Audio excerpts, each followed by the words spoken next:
The Netflix video rental sleep story. The quiet room of envelopes and DVDs. Welcome.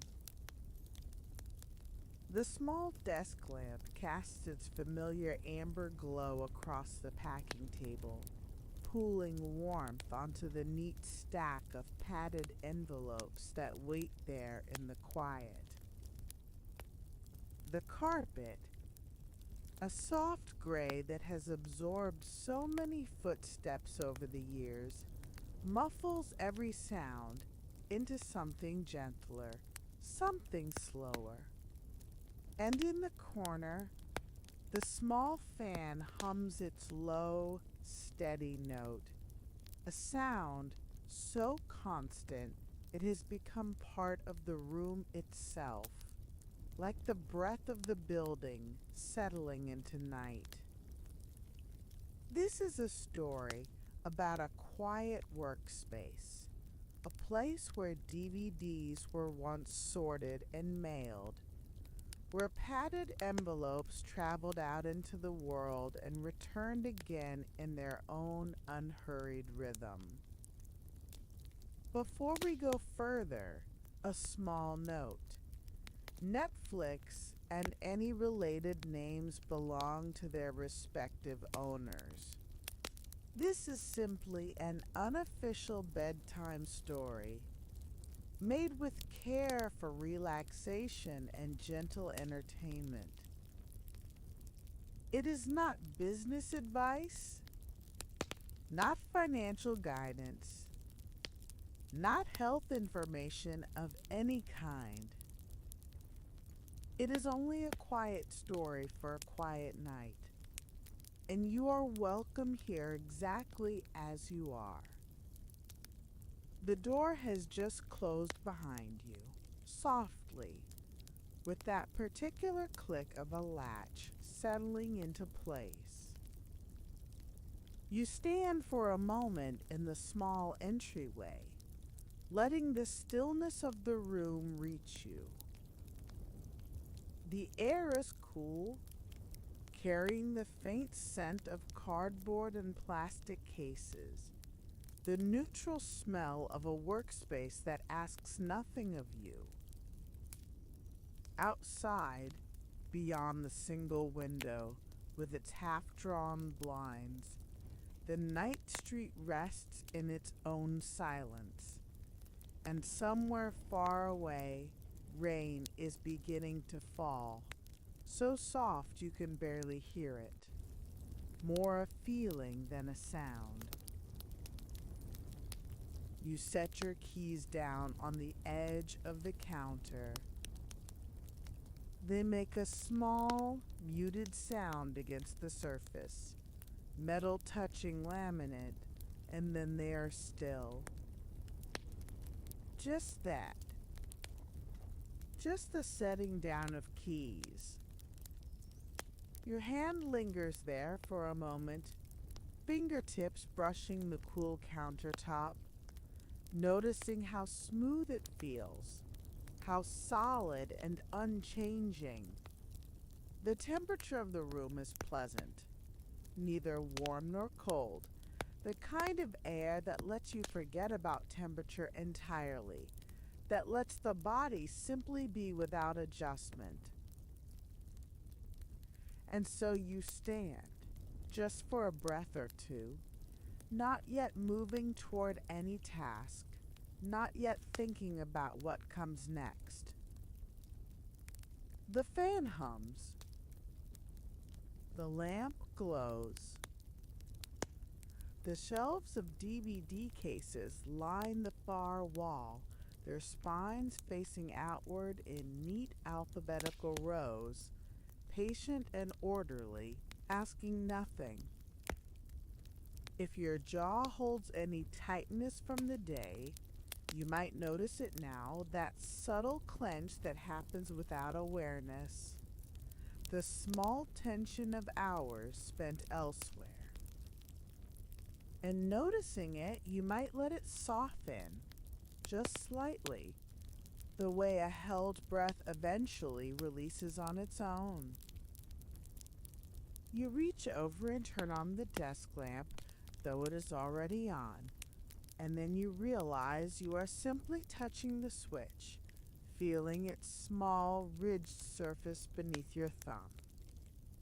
The lamp has a pale shade that diffuses the light into something gentle, something that doesn't reach the corners of the room, but creates instead a warm circle of visibility around the packing table. The fluorescent lights overhead are dimmed to their lowest setting, casting a faint haze that mingles with the lamp's glow, and together they create the particular light of after hours, the light of a space that has finished its busy time and is resting now. This place has its own quiet origin story, though it is not a story of drama or urgency. Somewhere, years ago, a small company began with a simple idea about mailing DVDs to people's homes. The idea was ordinary in the way that many good ideas are ordinary, solving a small problem in a small way, and it grew slowly, steadily, like something planted in reasonable soil. The padded envelopes on the table before you are part of that story, though they do not know it, though they are simply envelopes, quilted gray material with self-sealing flaps, waiting to hold whatever is placed inside them. You reach out and touch the top envelope, feeling the texture of its surface, the tiny air pockets that cushion whatever travels within. The material is neither soft nor rough, just present, just there beneath your fingertips. The rain outside continues its gentle falling, a sound so faint it might be imagination, might be memory, might be simply the night breathing. Your shoulders have carried something today, as shoulders do. Perhaps you notice them now, the way they have risen slightly toward your ears, the way they hold a posture of readiness, even when there is nothing to be ready for. In this room, in this light, there is nothing that requires that readiness. The shelves stand where they have always stood. The envelopes wait as they have always waited. The fan turns in its endless, slow rotation, moving air that does not need to be moved, simply performing its quiet function. And so your shoulders might lower, just a little, settling into a more natural place, releasing the invisible weight they have been holding without being asked to hold it. The packing table is the center of this space, a rectangular surface covered in a material that is easy to wipe clean, practical, and unremarkable. Upon it, besides the envelopes, there is a label printer, currently silent, its small green light indicating that it is ready, waiting. There is a barcode scanner resting in its cradle, a handheld device with a trigger that will not need to be pulled tonight. There is a roll of clear packing tape in a dispenser, the edge of the tape slightly extended, ready to be pulled and pressed and smoothed. These objects have their places, and they stay in their places, and there is something deeply calming about things that stay where they belong.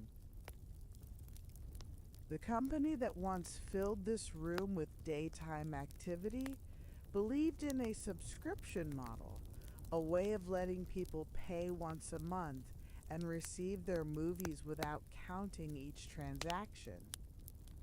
The tape dispenser catches the lamplight along its metal edge. The label printer hums so quietly it is almost inaudible beneath the fan's steady sound. The rain outside has found its rhythm now, a gentle patter that rises and falls like breathing, like the slowest kind of music.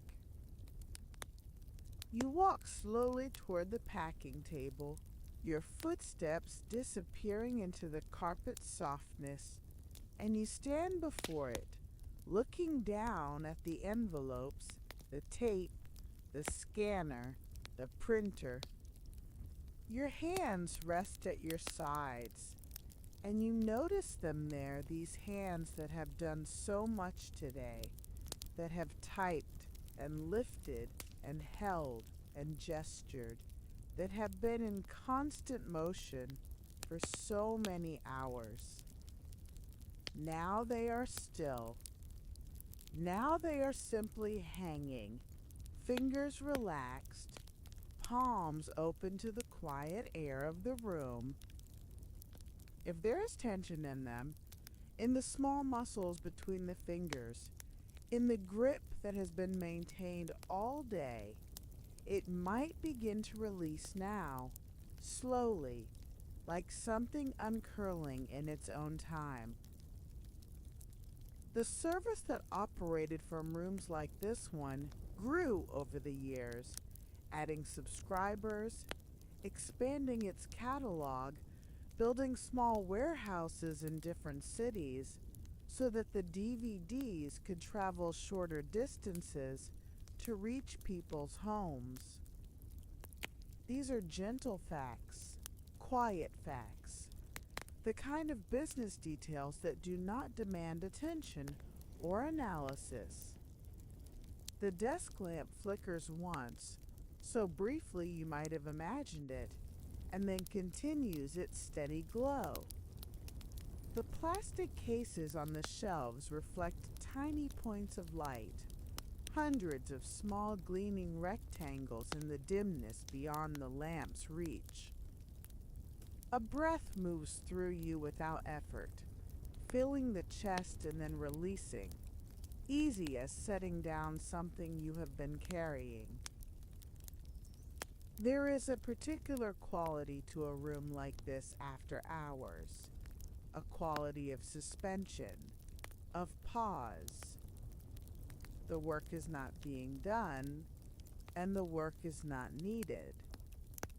The room simply exists, holding its objects, containing its air, waiting without impatience for whatever comes next.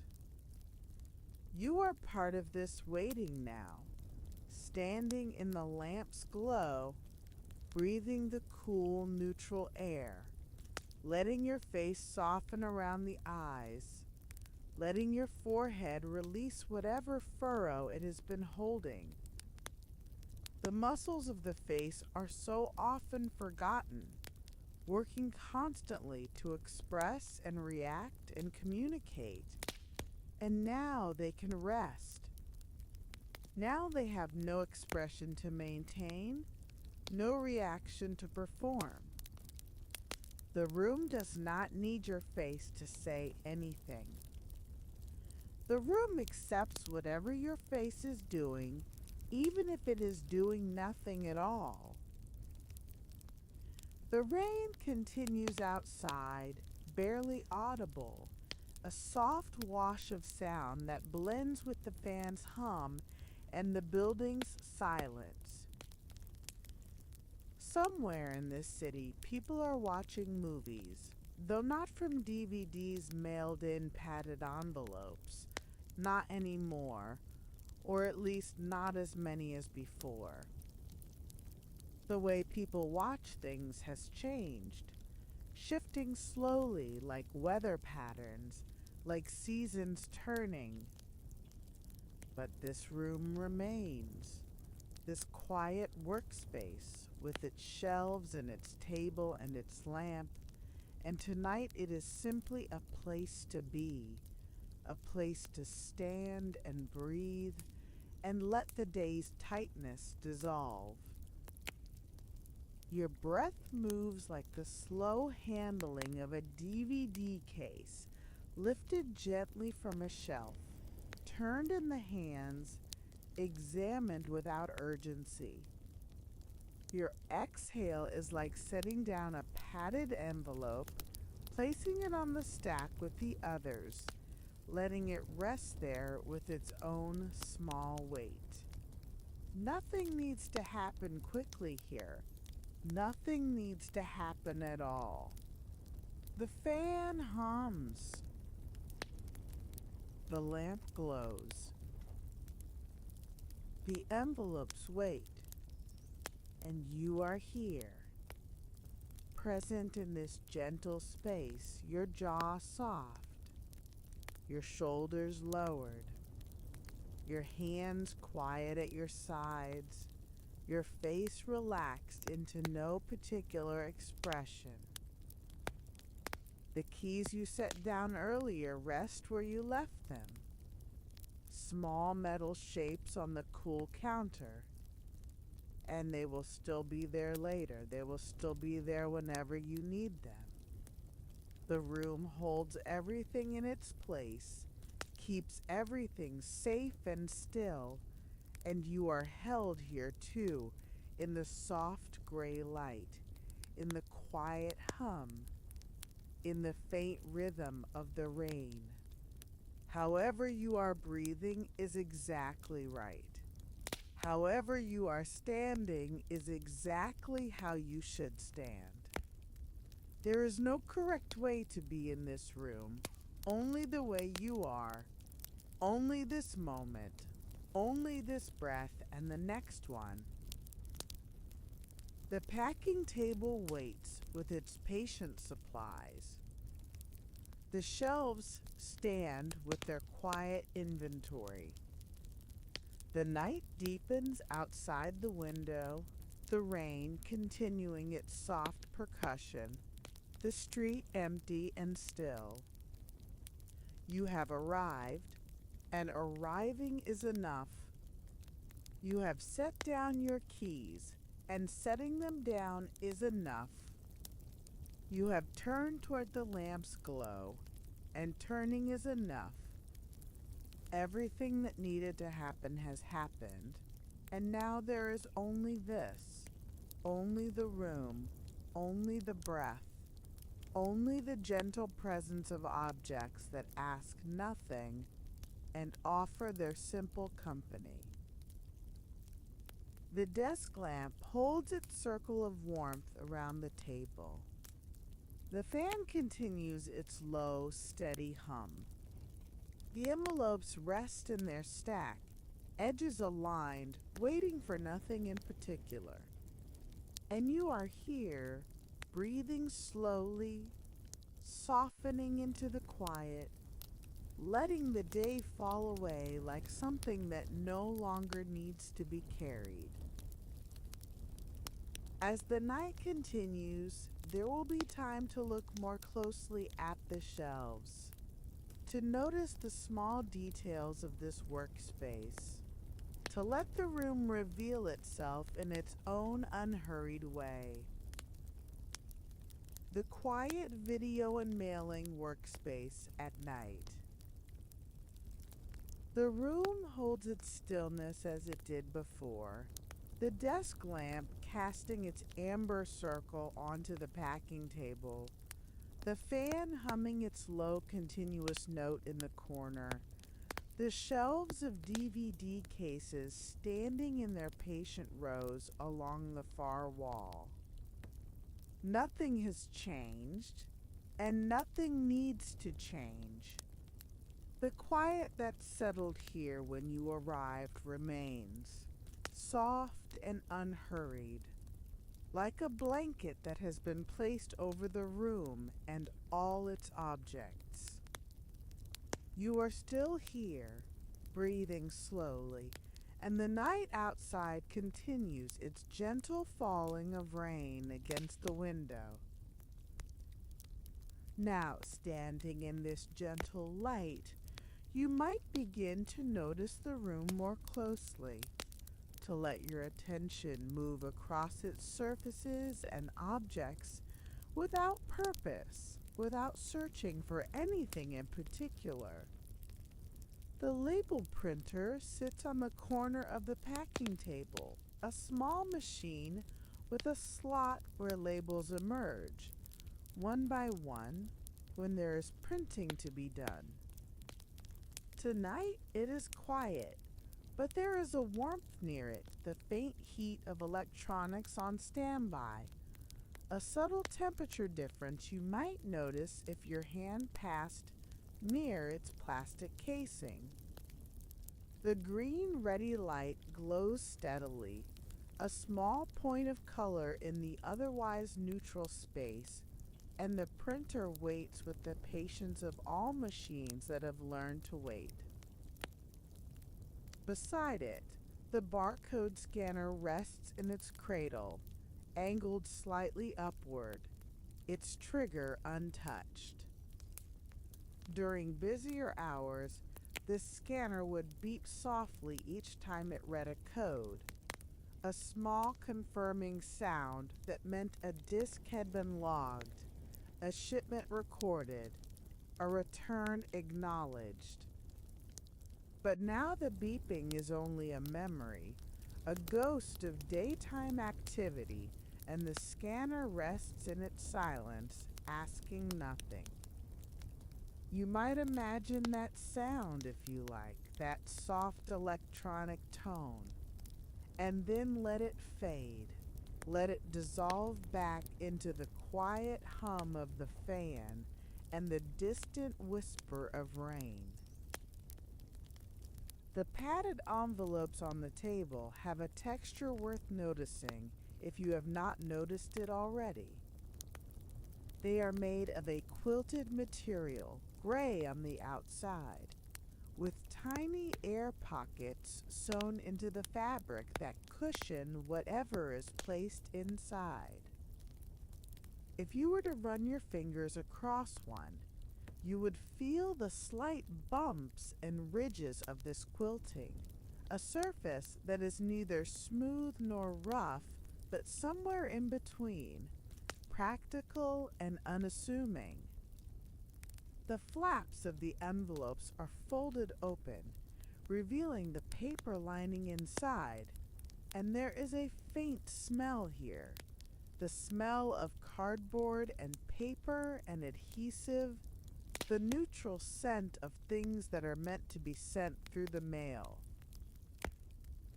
You reach out and adjust one of the envelopes, moving it slightly so that its edge aligns more precisely with the edge of the envelope beneath it. This is not a necessary task.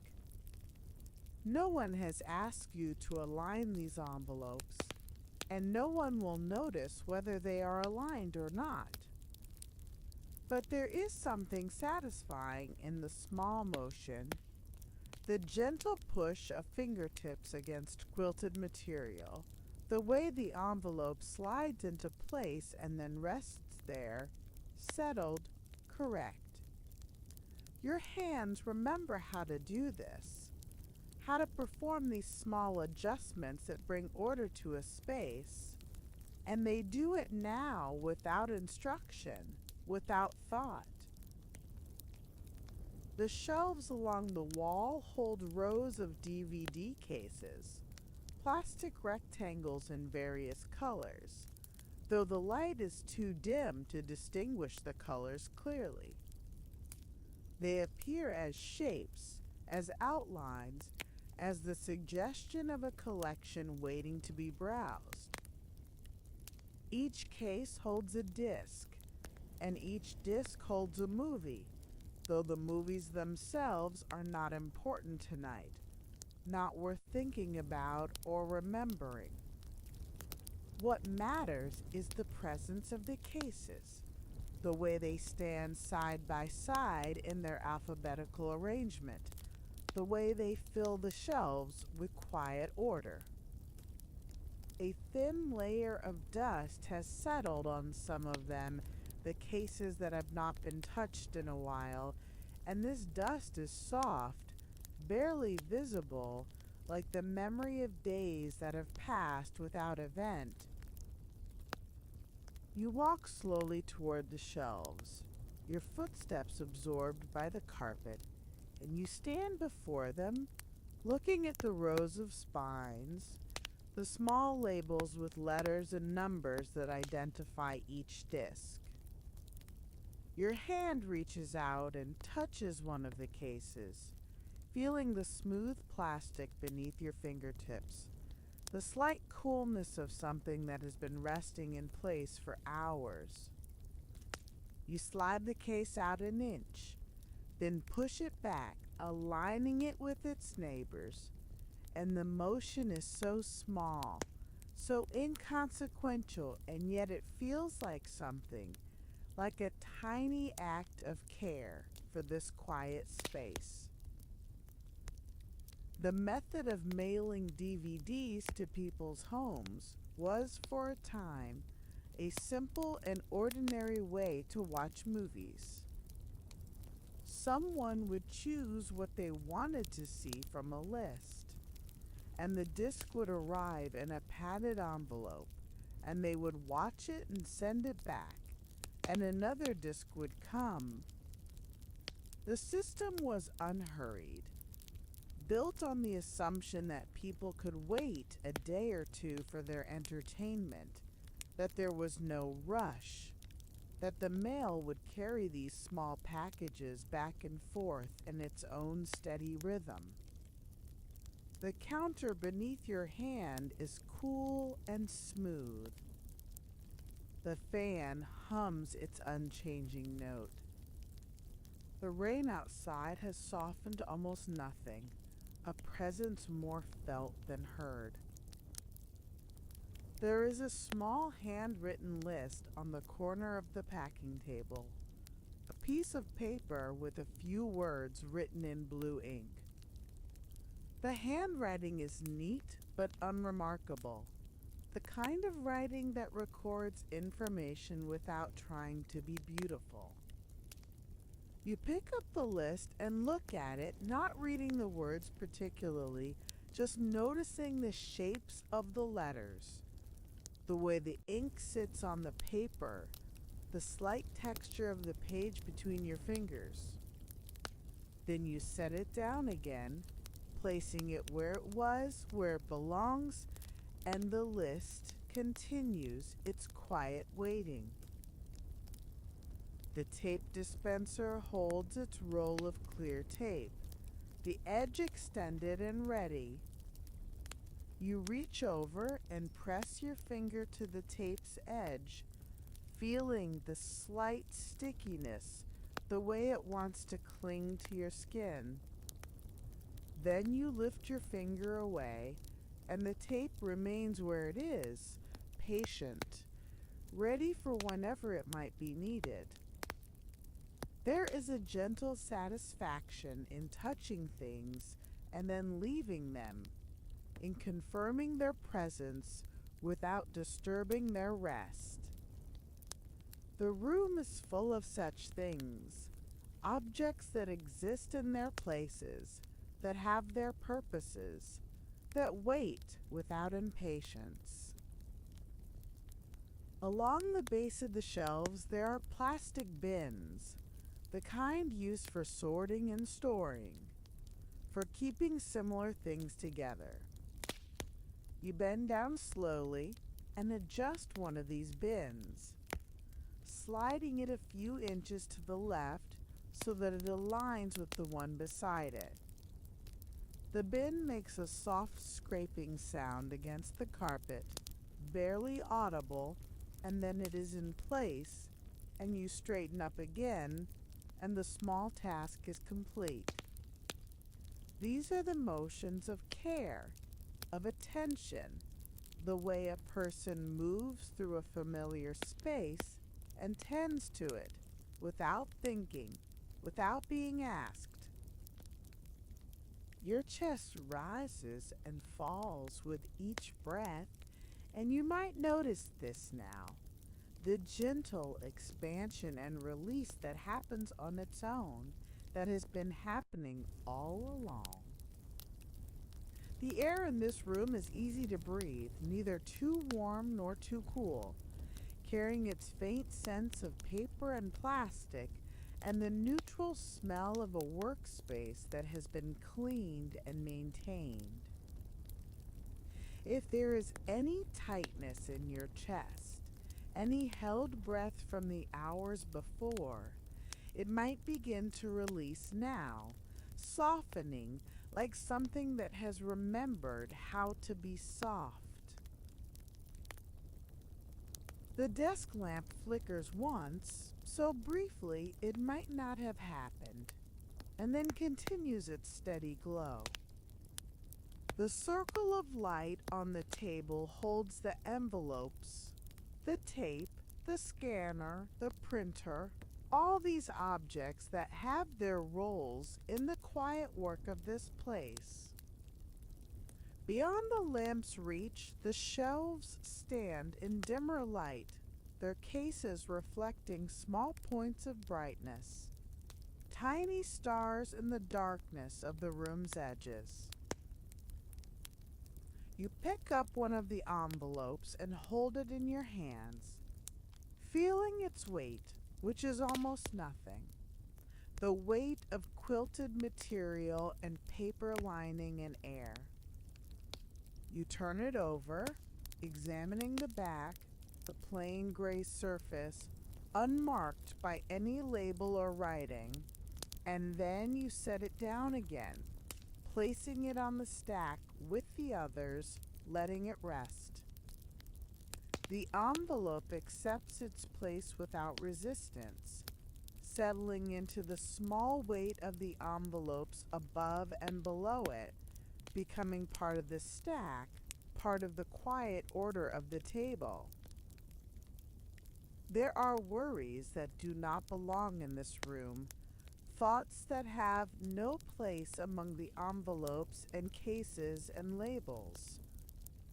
And perhaps those worries can be imagined as small slips of paper, things that can be folded and placed in an envelope and sealed and sent away, mailed to some distant address where they will be someone else's concern, or no one's concern, or simply gone.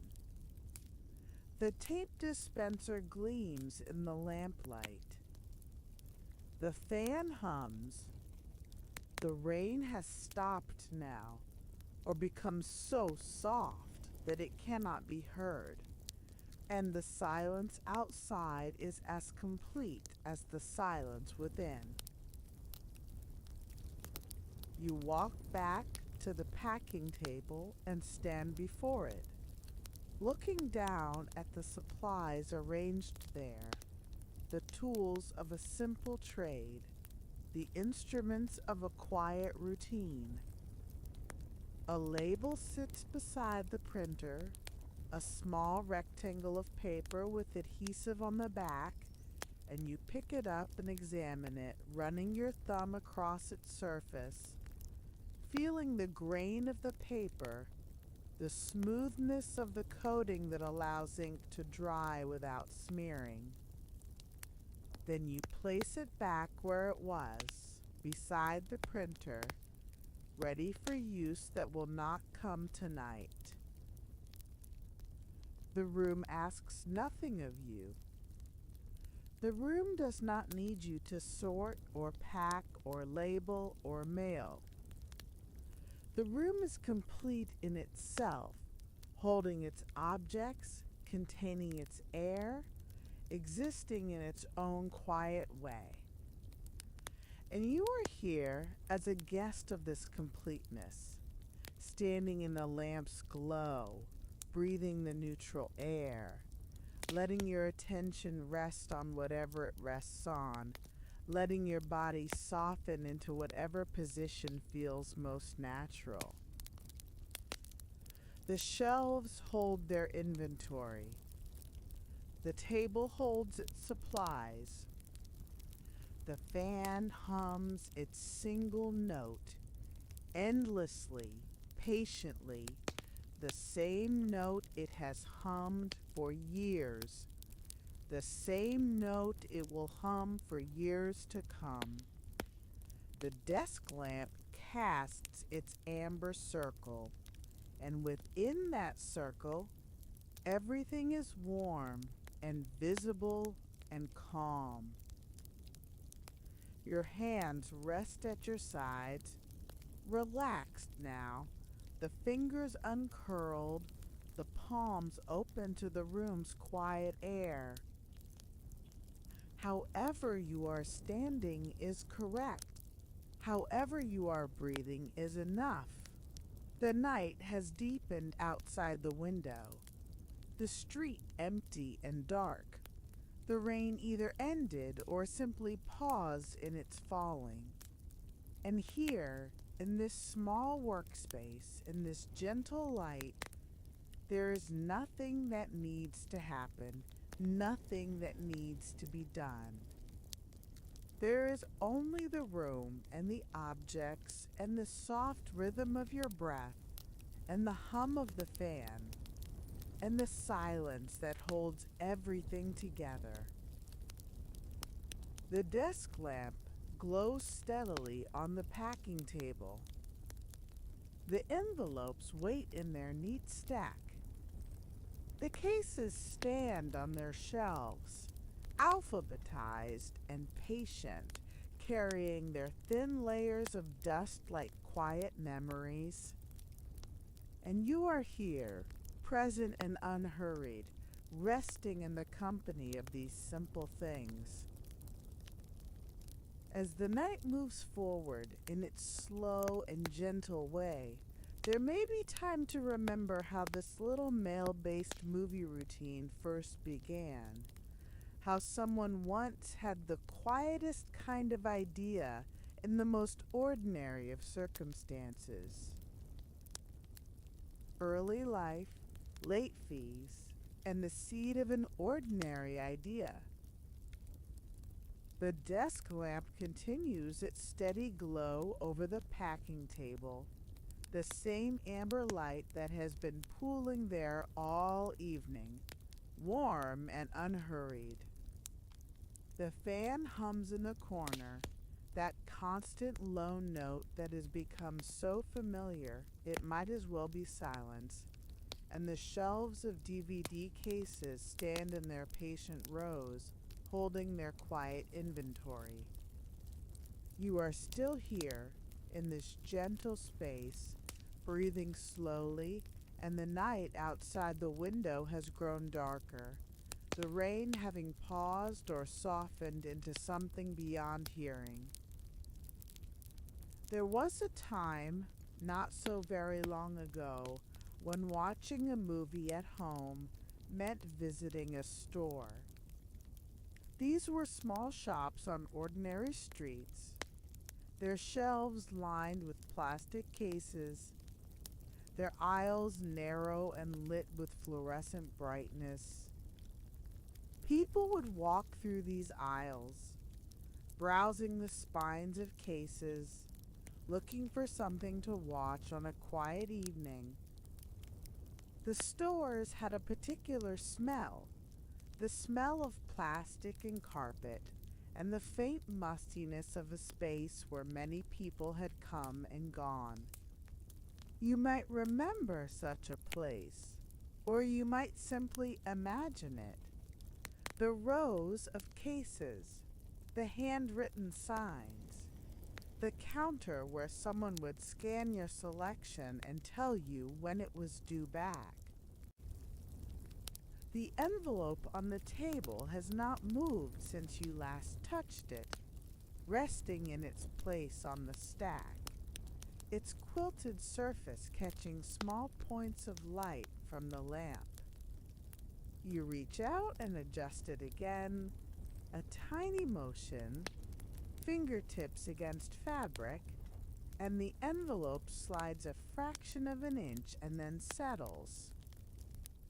The tape dispenser gleams nearby, its metal edge reflecting the amber glow, and the label printer waits in its patient silence, ready light, glowing green. In those video rental stores, there was a system of due dates and late fees. When you borrowed a movie, you agreed to return it within a certain number of days, and if you kept it longer, you would pay a small extra charge for each day past the deadline.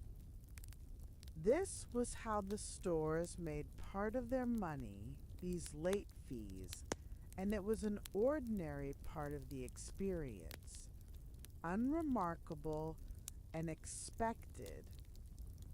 Sometimes a person would forget to return a movie, or would be too busy to make the trip back to the store, and the fees would accumulate, a few dollars becoming several, and eventually the movie would be returned with a sheepish apology and a payment at the counter.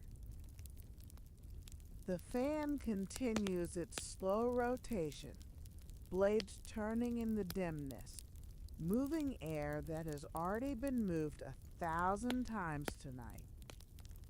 The sound is so steady, so unchanging, that it creates a kind of silence around itself, a backdrop that allows all other sounds to stand out more clearly.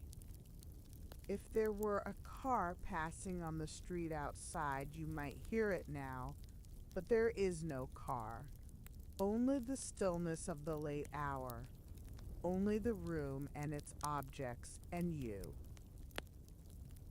Among the many people who visited video rental stores in those years were two men who would later work together on something new. Their names were Reed Hastings and Mark Randolph, and they were not remarkable in any obvious way, not heroes or visionaries in the dramatic sense, just two people with experience in business and technology who happened to know each other through work. Reed had started a software company before, and Mark had been involved in various business ventures, and they both lived in the same general area of California, where many such people lived and worked and had ideas about things. You pick up a DVD case from the edge of the table, one that has been sitting there waiting to be reshelved. The plastic is smooth beneath your fingers, cool from the air of the room, and you turn it over in your hands, not looking at the title, just feeling the weight of it, the rectangular shape, the slight ridge where the case opens. There is something calming about holding such an object, something that asks nothing of you except to be held and then set down again. Your chest expands with a breath, slowly, easily, and then releases, and the case rests in your hands, and the moment continues. The story of how the idea came to be is told in different ways, depending on who tells it and when. Some versions mention a late fee that one of them paid, a fee that seemed too large for such a small inconvenience, and the frustration that followed. Other versions describe conversations in a car during commutes, when two people had time to talk and wonder about things. The exact details are less important than the general shape of what happened. Two people began to ask a simple question, the kind of question that seems obvious only after someone has thought to ask it. What if movies could come to you instead of you going to them? What if the mail could carry these small discs back and forth, and there would be no store to visit, no due date to remember, no late fee to pay? The label printer makes no sound, but you look at it anyway, noticing the small slot where labels emerge, the smooth plastic casing, the ready light that has been glowing steadily all evening. Nearby, a stack of blank labels sits in a small tray, white rectangles with adhesive backs, waiting for addresses and barcodes that will not be printed tonight. The cardboard smell of the room is faint but present, mixing with the neutral scent of electronics and the cooler air that drifts from near the window. It was the late 1990s when these questions began to take shape, a time when the internet was growing but not yet everywhere, when people still used physical objects for many things that would later become digital. The idea of mailing DVDs was not revolutionary in any grand sense. It was simply a different way of doing something that was already being done, a small adjustment to an existing pattern. Someone would choose a movie from a list, and that movie would be placed in an envelope and sent through the mail, and when it arrived, the person would watch it and send it back, and another movie would come. The system would be simple, almost boring in its simplicity, which was perhaps why it might work. You set the DVD case down on the table, placing it gently beside the stack of envelopes, and as you do, you notice your belly, the soft area below the ribs, the place where tension sometimes hides without being noticed. In this moment, in this quiet room, there is nothing that requires your belly to be tense, no threat to brace against, no effort to prepare for. And so it might soften now, the muscles releasing their unnecessary hold, the whole area becoming looser, more at ease. The fan hums. The lamp glows. Your breath moves in and out without effort, and your belly rises and falls with it, gently, like something floating on calm water. The two men who had this idea were not certain it would work. They were not certain of anything, really, except that the question was interesting enough to explore. They began to talk about what it would take, what the challenges might be, how the envelopes would need to be designed, how the inventory would need to be managed. These were practical questions, the kind of questions that anyone might ask when considering a small business, and they discussed them in the ordinary way that business partners discuss things, without drama or fanfare.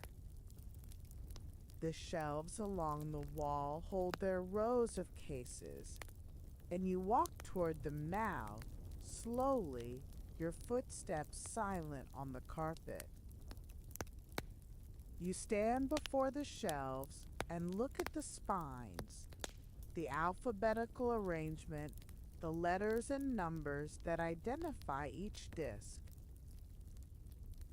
Your hand reaches out and touches one of the cases, feeling the plastic, and then you slide it out a few inches and push it back, aligning it with its neighbors. This small motion requires nothing of your mind. Nothing of your worry, only the simple attention of hands doing what hands know how to do. Your back, the long muscles that run along the spine, might hold some tension from the day, from hours of sitting or standing or carrying invisible weights. And here, in this gentle light, that tension might begin to ease, the muscles softening, the vertebrae settling into a more comfortable arrangement. The first DVDs were just beginning to appear in stores around that time. Small, silver discs that held more information than the older videotapes, that could be played without rewinding, that were thin and light and easy to mail.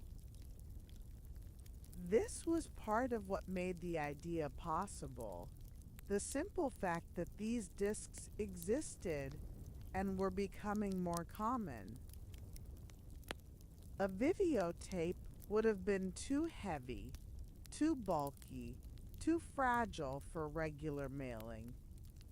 But a DVD could slip into a padded envelope and travel across the country without damage, could arrive in a mailbox and be sent back the same way. And the postage would be affordable, and the whole thing would work. You step back from the shelves and return to the packing table, standing in the lamp's warm circle, looking down at the supplies arranged there. The envelopes wait in their stack. The tape dispenser holds its roll. The scanner rests in its cradle. These are the tools of the small routine that emerged from those early questions, the physical objects that made the idea real. Someone had to design these envelopes, had to figure out the right size and shape and material.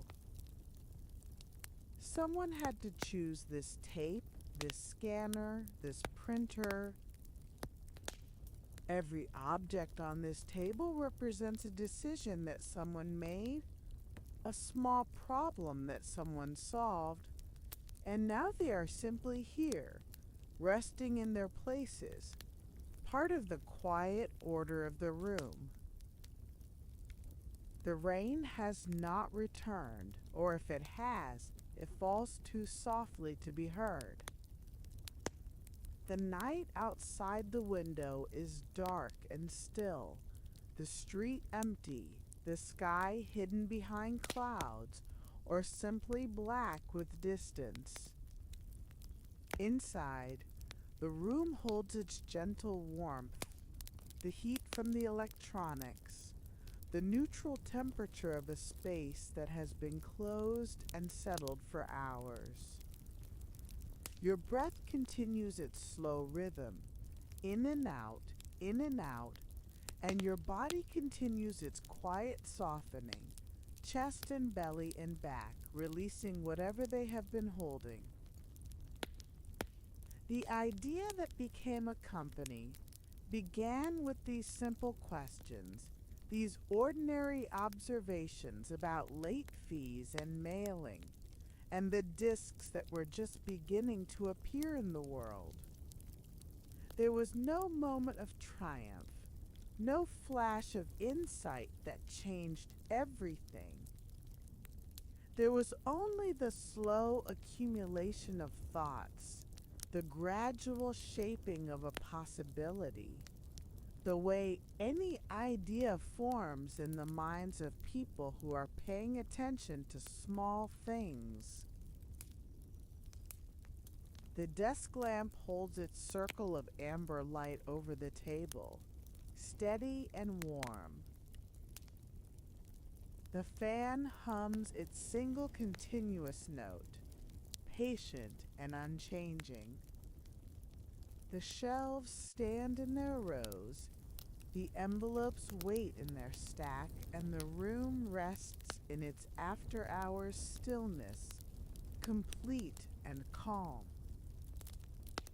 As the night continues its quiet passage, there will be time to remember the first careful experiments, the early tests that turned a question into something that could be tried and measured and slowly improved.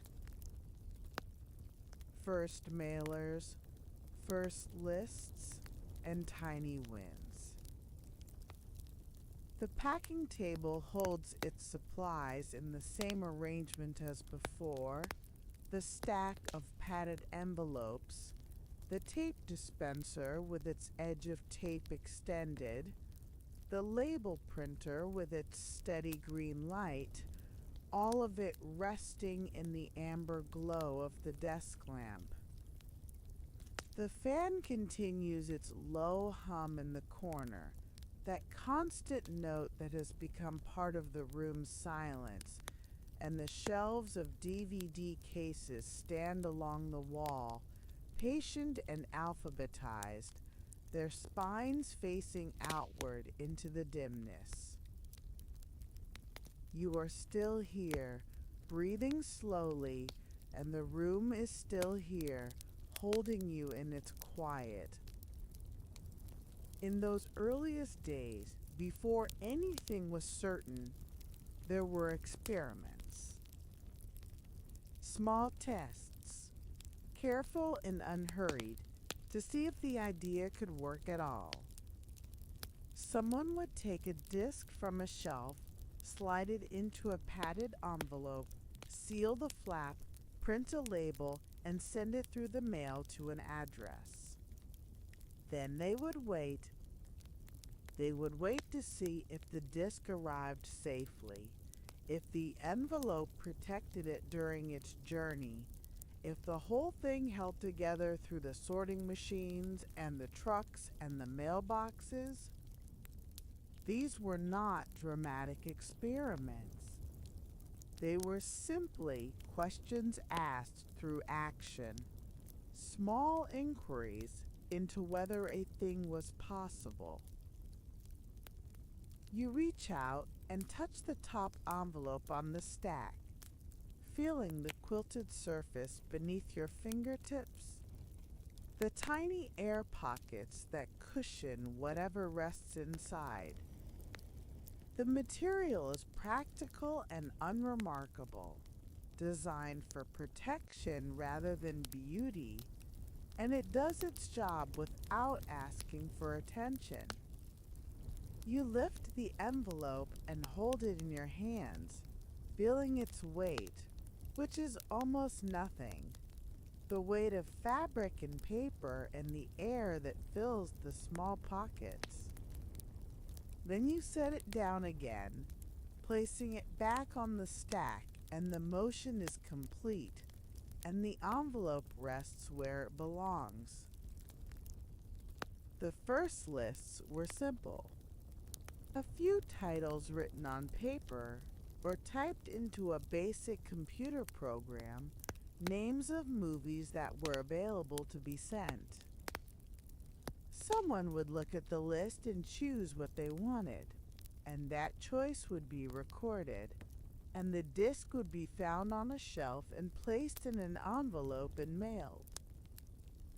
There was no elaborate system yet, no sophisticated database or algorithm.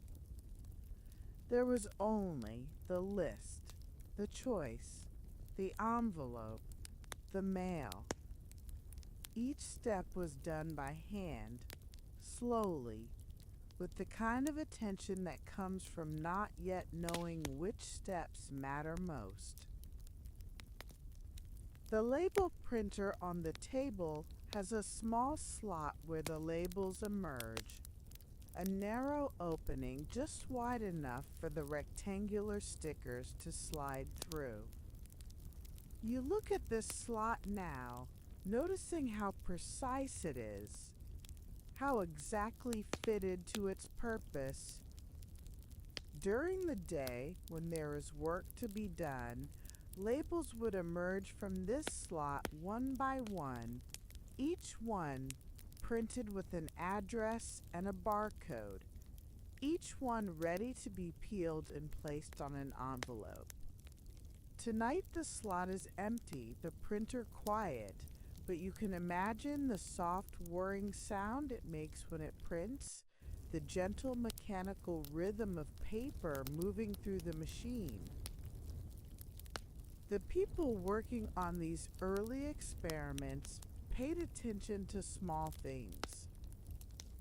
They noticed which envelopes survived the mail without damage, and which ones arrived torn or bent. They noticed how long it took for a disk to travel from one place to another, and whether that time was consistent or variable. They noticed which parts of the process felt smooth and which parts felt awkward, which steps could be done quickly and which ones required more care. This noticing was not dramatic or inspired. It was simply the work of paying attention, the ordinary effort of trying to make something better by watching it closely. You walk slowly toward the shelves, your footsteps disappearing into the carpet, and you stand before the rows of cases, looking at them without searching for anything. Your hand reaches out and slides one of the cases from its place, a smooth plastic rectangle that rests easily in your palm. You hold it for a moment, feeling its cool surface, its slight weight, and then you slide it back onto the shelf, aligning it with its neighbors. The motion is small and repetitive, the kind of motion that could be done 100 times without becoming interesting, and that is part of its comfort. Your hips, the joints where the legs meet the torso, might hold some tension from standing, from the habit of bracing that the body learns over years. And here, in this gentle light, that tension might begin to release, the muscles softening, the weight of the body settling more fully into the floor beneath you. The subscription idea emerged slowly from these experiments. Instead of paying for each movie separately, a person could pay once a month and receive as many discs as they wanted, one at a time, sending each one back before the next one came. This was a simpler way of thinking about the exchange, a steadier rhythm that removed the friction of individual transactions. The tape dispenser catches the lamplight along its metal edge. The fan hums its unchanging note. The rain, if it is falling at all, falls too softly to be heard. A presence felt rather than noticed. Each envelope that went out in those early days was a tiny experiment, a small question sent into the world. Would this disc arrive safely? Would the person like the movie they had chosen? Would they send it back promptly, or would it sit on their shelf for weeks, forgotten? The answers came back slowly, one envelope at a time, and each answer taught something, some small lesson about how the system was working or not working. The wins were tiny. A disc arrived without a scratch. A return came back in good condition. A customer chose another movie from the list and waited for it to arrive.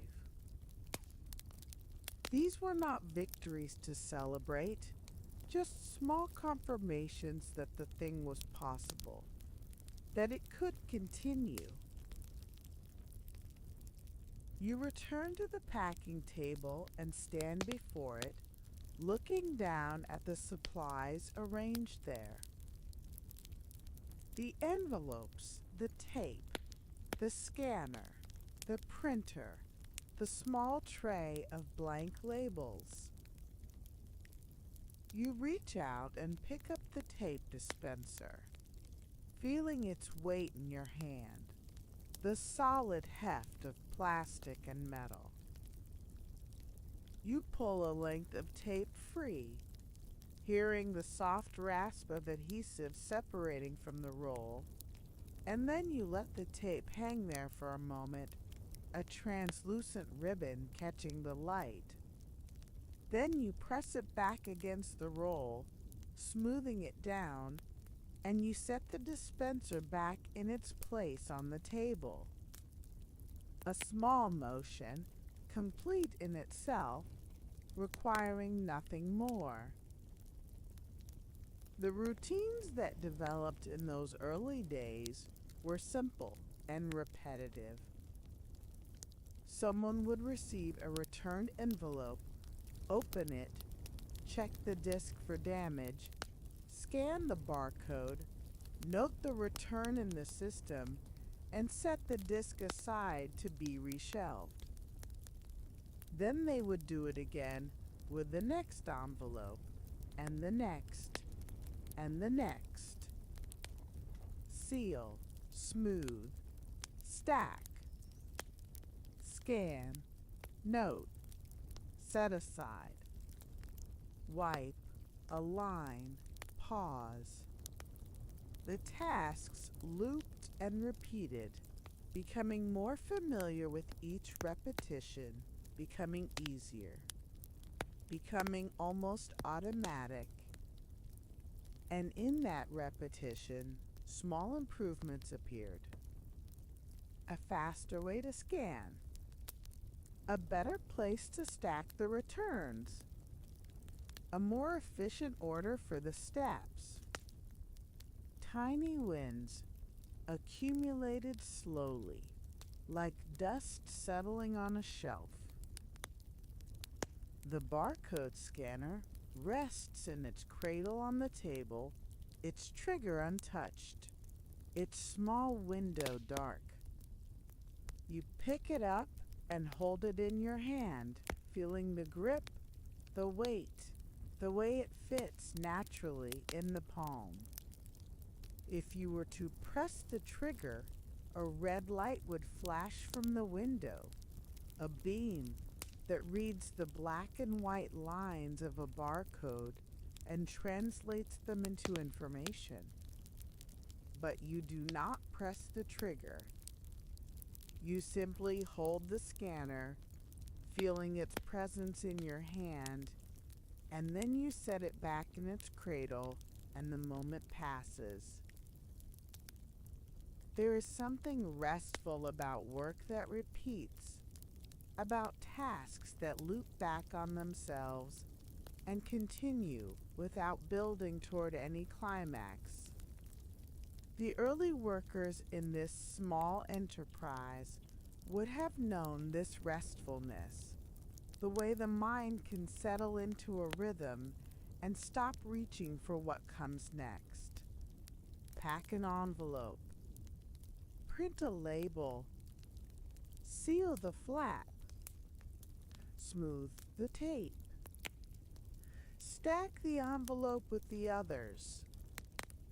The motions become a kind of meditation, a way of being present without striving, and the worries of the day can be mailed away in quiet envelopes, sent to addresses unknown, no longer requiring attention.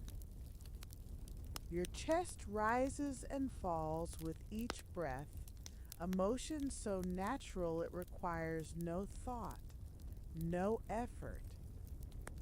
The air in this room is easy to breathe, neither too warm nor too cold, and your lungs fill and empty in their own rhythm, independent of your attention. Your belly softens with each exhale, the muscles releasing their hold, and your back settles into a more comfortable position, the spine adjusting itself without instruction. The room holds you in its quiet, and you hold yourself in the room, and the night continues outside the window, dark and still. The list of available titles grew slowly, a few new discs added each week, each one representing a small expansion of what was possible. Someone had to acquire these discs, to enter them into the system, to find places for them on the shelves. Someone had to print new labels when the addresses changed, to adjust the routines when the volume increased, to solve the small problems that arose each day. None of this was remarkable. All of it was simply the work of maintaining a system, the ordinary effort required to keep something running. You reach out and straighten the stack of envelopes, tapping their edges against the table so they align more precisely. A soft sound of quilted material against laminate. The stack is neat now, neater than it was, and you rest your hand on top of it for a moment, feeling the slight give of the air-filled pockets, the way the envelopes compress gently under pressure and then spring back when the pressure is released. The lamp glows its amber glow. The fan hums its steady hum. The room is exactly as it was a moment ago, and a moment before that, and it will be exactly this way for moments to come. The tiny wins accumulated. A few more subscribers joined. A few more discs went out and came back. The system held together day after day, not growing dramatically, but not failing either, simply continuing in its quiet way. Each envelope that arrived safely was a small proof that the idea could work. Each return that came back undamaged was another confirmation. The people involved did not pause to celebrate these wins. They simply noted them, learned from them, and continued with the work. The desk lamp casts its circle of warmth onto the packing table, holding the envelopes and the tape and the scanner in its gentle light. The shelves stand in their rows along the wall, alphabetized and patient, carrying their discs in quiet order. The fan turns in its corner, moving air that does not need to be moved, performing its function without rest or complaint. As the night deepens further and the room settles into its own stillness, there will be time to remember how the small routines grew into something larger, how the tiny wins accumulated into a quiet kind of turning point. Slow growth, gentle turning points, and a steadier rhythm. The desk lamp casts its familiar pool of amber light onto the packing table, the same warm glow that has been gathering there all evening, and the fan in the corner hums its steady note, perhaps a bit smoother now than it once was, the sound of a machine that has settled into its work over many seasons. The shelves along the wall hold their rows of DVD cases, and there are more of them now than there were before, the collection having grown quietly over time, filling spaces that were once empty, adding new letters to the alphabetical arrangement. You are still here, breathing slowly, and the room is still here, holding its objects in the same patient order. Time passes in a place like this, though it passes so gently that the passing is almost invisible. The air temperature shifts with the seasons, cooler in winter when the heating system runs more often, warmer in summer when the fan works harder to move the heavy air. A coat hangs on a hook near the door. Different coats for different times of year. Wool in the cold months. Lighter fabric when the weather turns. The lamp remains the same, its shade slightly yellowed with age, its glow unchanged, a constant in a room where small things shift and settle and continue. You notice the coat on the hook now, a simple garment hanging in its place, waiting to be worn when the night's work is done, and it is time to step back out into the world. The coat is unremarkable, practical, the kind of thing a person wears without thinking about it, and it rests on its hook with the same patience as everything else in this room. The fan hums. The lamp glows. The envelopes wait on the table, and the night continues its slow passage outside the window. In those early years, the little system grew at its own unhurried pace. More people heard about the service, told friends, decided to try it for themselves. The list of subscribers lengthened gradually, names added one by one, each new person representing a small expansion of what the routine could hold. There was no single moment when everything changed, no dramatic turning point that separated before from after. There was only the steady accumulation of days and weeks and months, each one adding a little more weight to the thing that was being built. The tape dispenser sits on the edge of the table, its roll of clear tape nearly full, the edge extended and ready. You reach out and touch the tape, feeling the slight stickiness against your fingertip, and then you lift your finger away, and the tape remains where it is, patient and practical. The label printer hums so quietly, it is almost silent. Its ready light glowing green, its mechanisms at rest.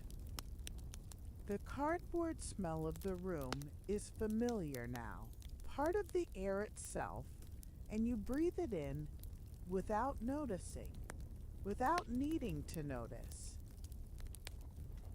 The routines that had been established in the earliest days became smoother with repetition. The workers who packed envelopes found faster ways to fold and seal, more efficient sequences of motion that saved small amounts of time. The people who managed the inventory developed better systems for tracking which discs were out and which were in, which needed to be reordered and which were gathering dust. These improvements were not revolutionary.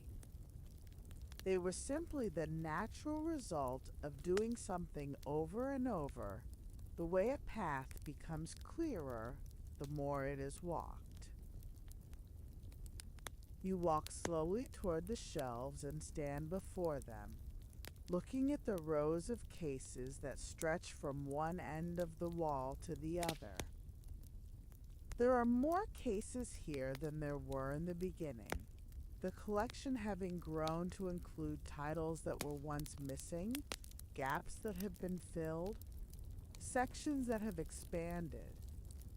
Your hand reaches out and touches one of the cases, feeling the smooth plastic, and then you slide it out an inch and push it back, aligning it with its neighbors. The motion is familiar now, a small act of care that requires no thought. Your hips settle more heavily beneath you, the joints releasing some tension they have been holding, the weight of your body sinking more fully toward the floor. One of the quiet turning points came when the list of available titles grew large enough that people could almost always find something they wanted to watch. In the earliest days, the selection had been limited. A small collection that might not include the particular movie a person was hoping for. But as the inventory expanded, as more discs were added to the shelves, the service became more useful, more likely to satisfy the casual desire for entertainment on a quiet evening. This was not a dramatic change.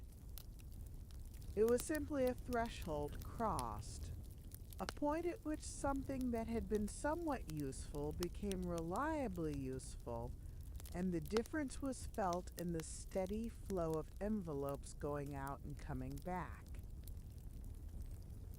The barcode scanner rests in its cradle on the table, its trigger untouched, its small window dark. You look at it now, noticing the wear on the grip where countless hands have held it, the slight smoothing of the plastic from repeated use. This scanner has done its work many times, has read many barcodes, has helped to track the movement of many disks through the system. And now it rests, waiting for work that will not come tonight, patient in its cradle. The fan hums its steady note. The lamp holds its circle of warmth. The night outside is dark and still. Another quiet turning point came when the packing steps became reliable enough that mistakes were rare.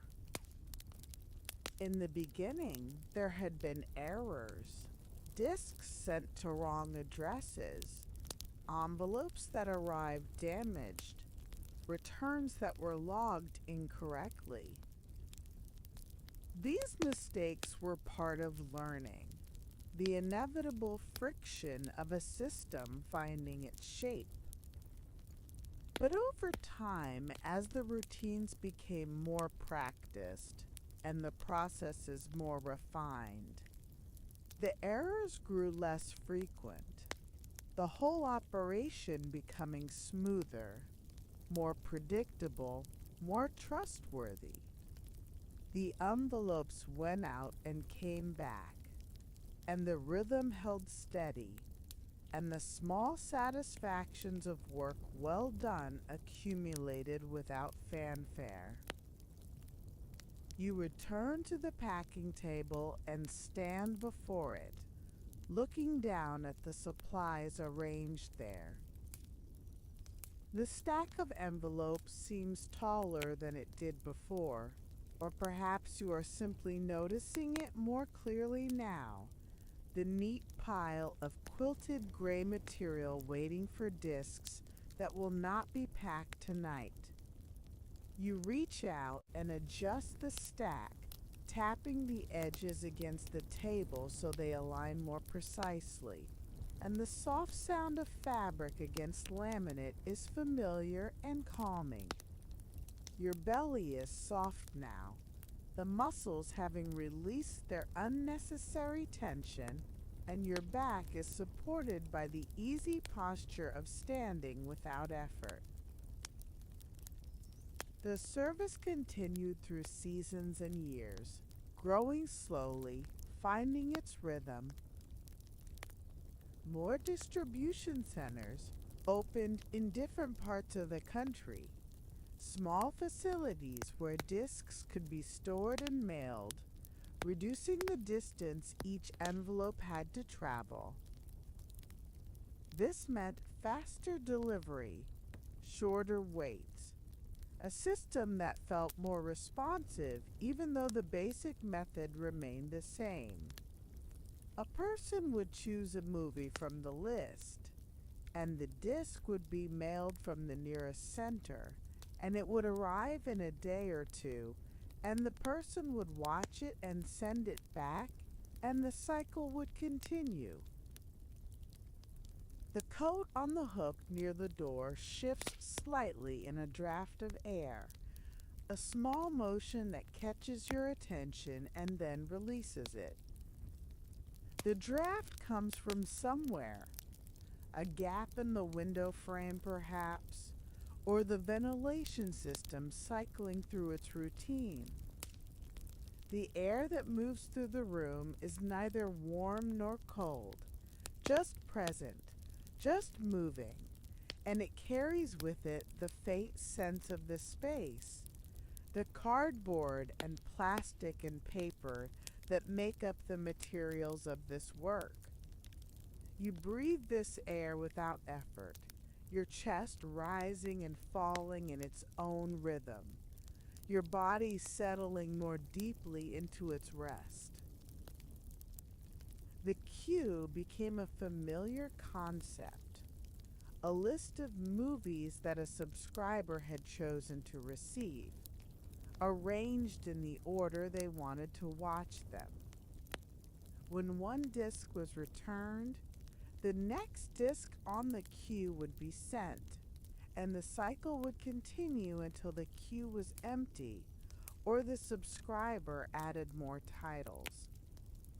This was a simple system, easy to understand, easy to use, and it gave people a sense of control over their watching, a way to plan ahead without committing to anything.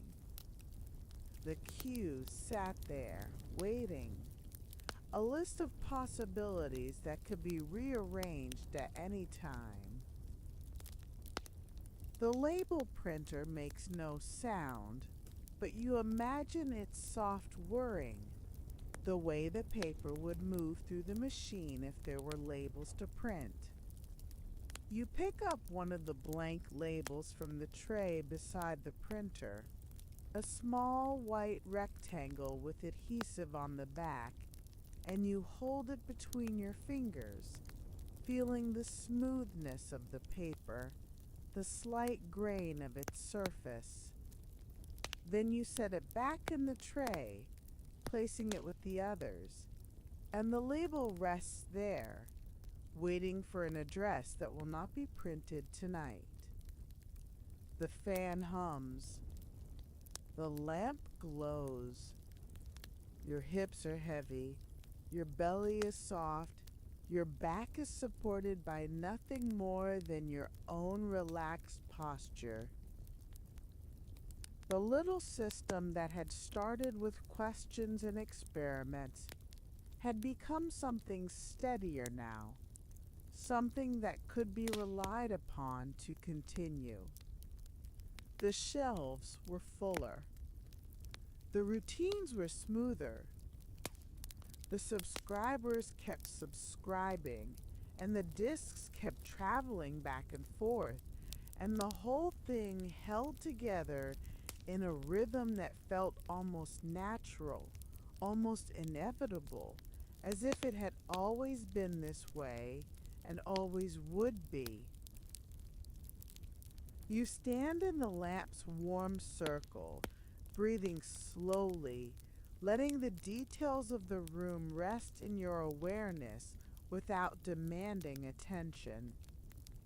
The packing table with its supplies, the shelves with their cases, the fan with its hum, the coat on its hook, the window with its view of darkness.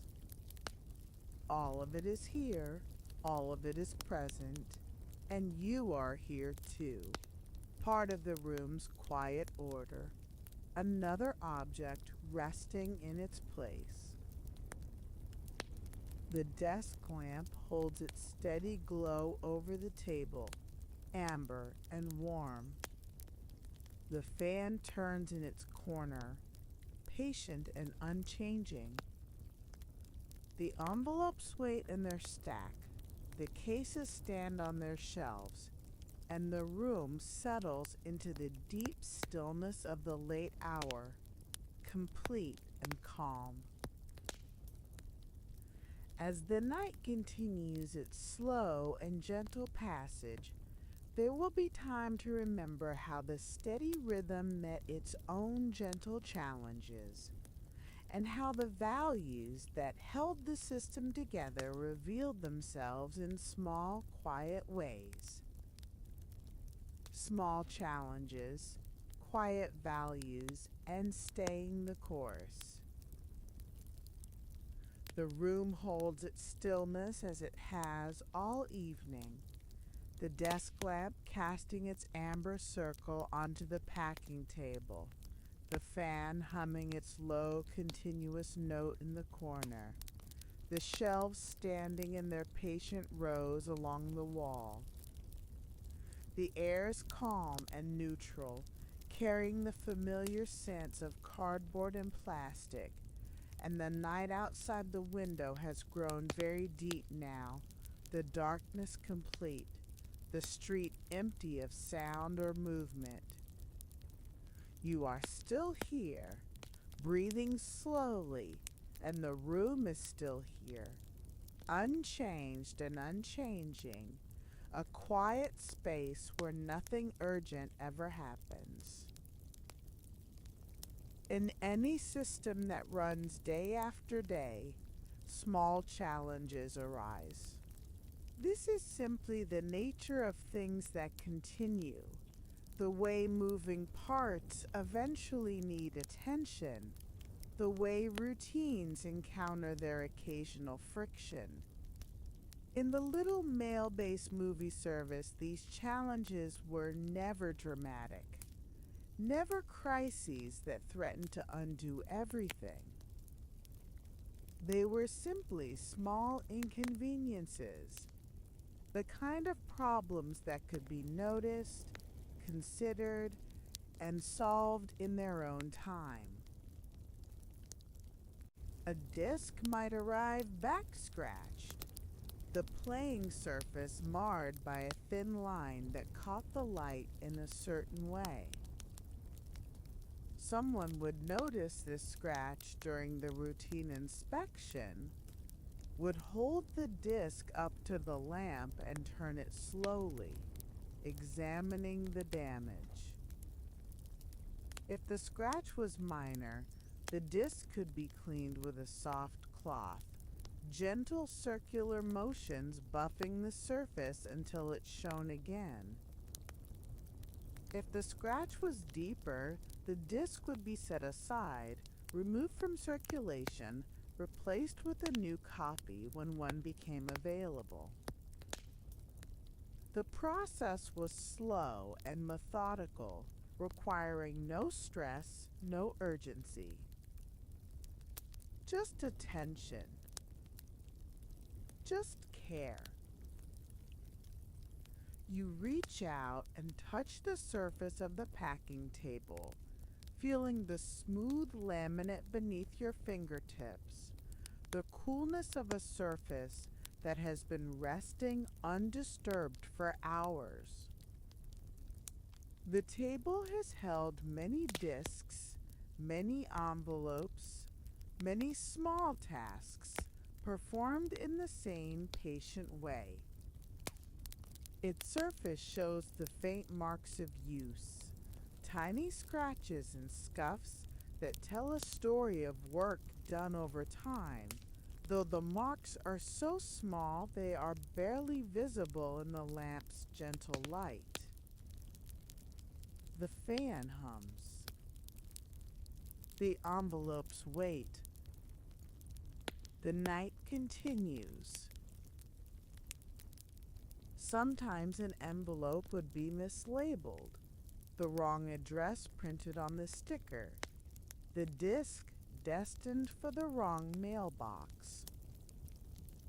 These errors were rare, but they happened, the natural result of systems run by human hands.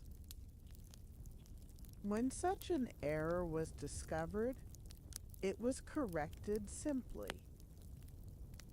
The wrong label was removed, a new label was printed, the envelope was sent on its way to the correct destination. There was no panic, no rushing, just the calm adjustment of something that had gone slightly awry.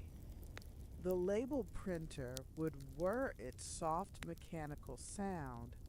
The new label would emerge from the slot, and the mistake would be undone as quietly as it had been made.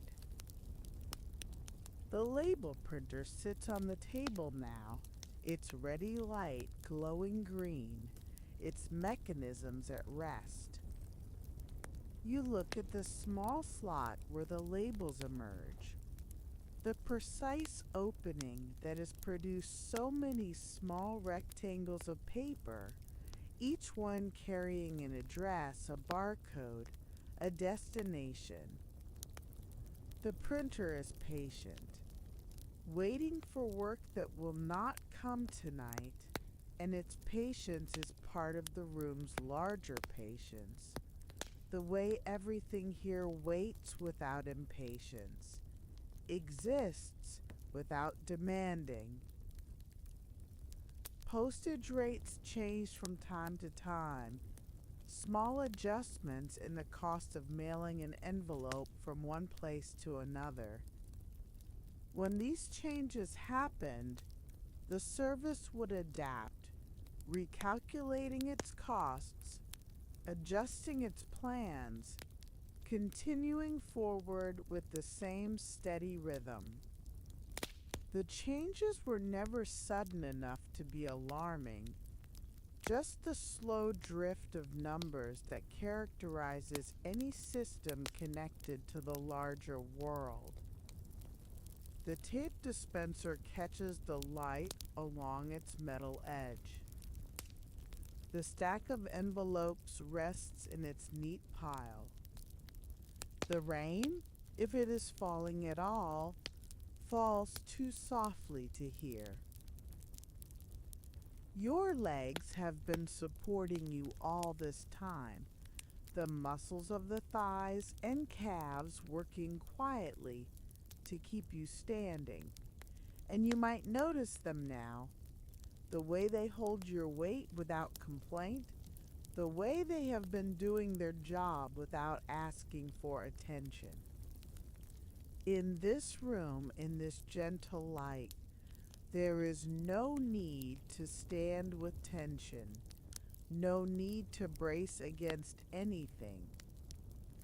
And so the legs might begin to soften, the muscles releasing some of their unnecessary effort, the weight of the body settling more heavily toward the floor. Your calves, the rounded muscles at the back of the lower legs, might feel warmer now, the blood flowing easily through them, carrying away whatever tension has accumulated there. The printer sometimes needed a gentle reset, a small intervention, when its mechanisms became confused or its paper jammed. Someone would notice that the labels were not emerging correctly, would open the printer's cover, would clear whatever obstruction had formed. The process was simple, almost meditative, the hands moving through familiar motions, the problem resolving itself with a soft click and a return to normal function. There was no frustration in this work, only the quiet satisfaction of something fixed, something returned to its proper state. You walk slowly toward the shelves, your footsteps absorbed by the carpet, and you stand before the rows of cases, looking at them in the dim light beyond the lamp's reach. Some of the cases are slightly out of alignment, pushed forward or backward by the small jostlings of daily use, and you reach out and adjust them, one by one, sliding each case into its proper position. The motion is repetitive and calming, requiring no thought, only the gentle attention of hands doing what hands know how to do. Align, pause, move to the next. Align, pause, move to the next.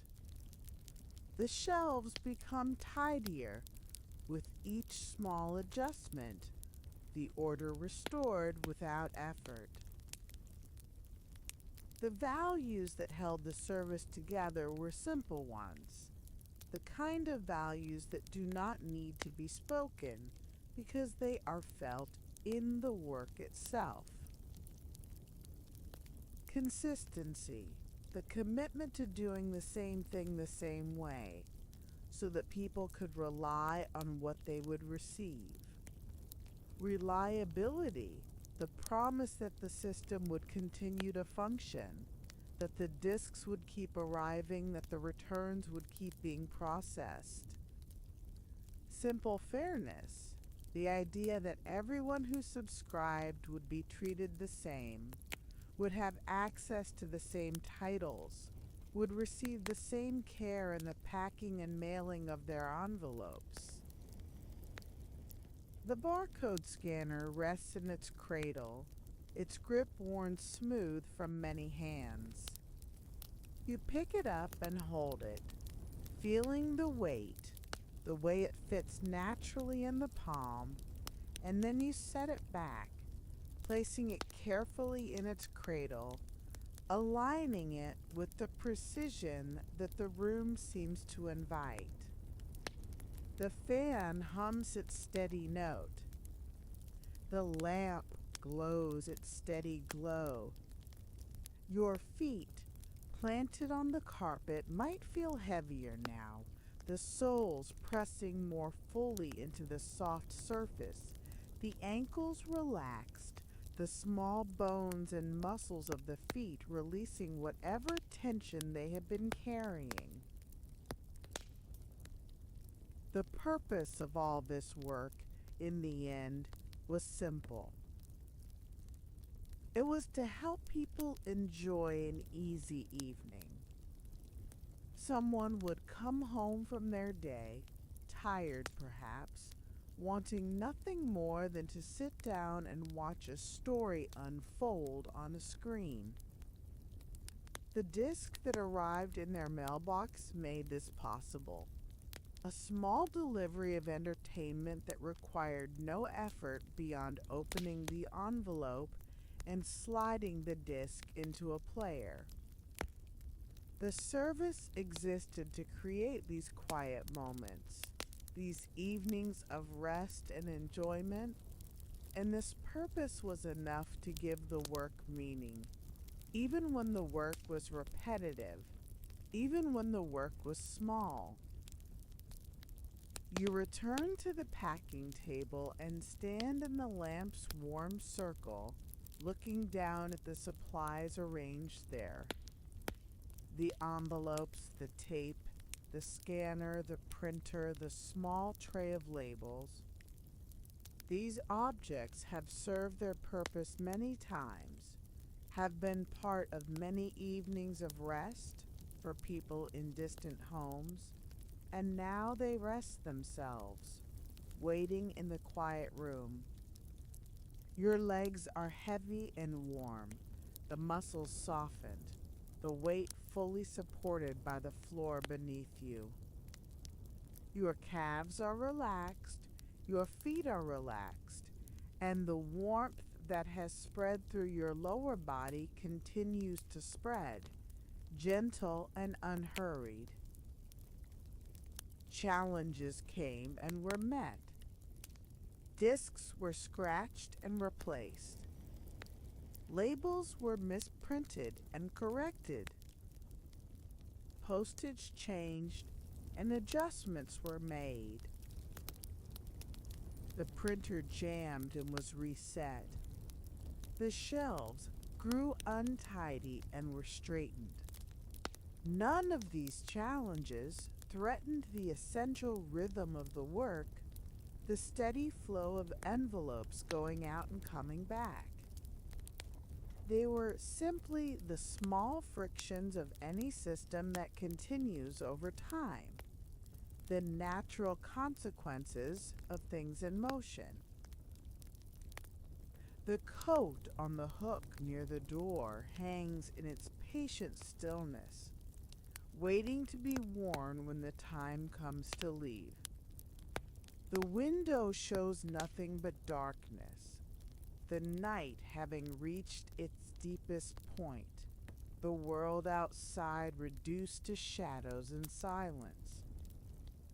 Inside, the room holds its warmth, its light, its gentle order, and you are held within it, another presence among the presences, another stillness among the stillnesses.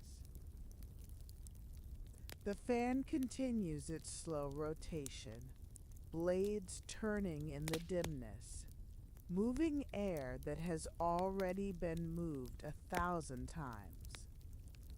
The desk lamp casts its amber circle onto the table, steady and warm. The shelves stand with their cases.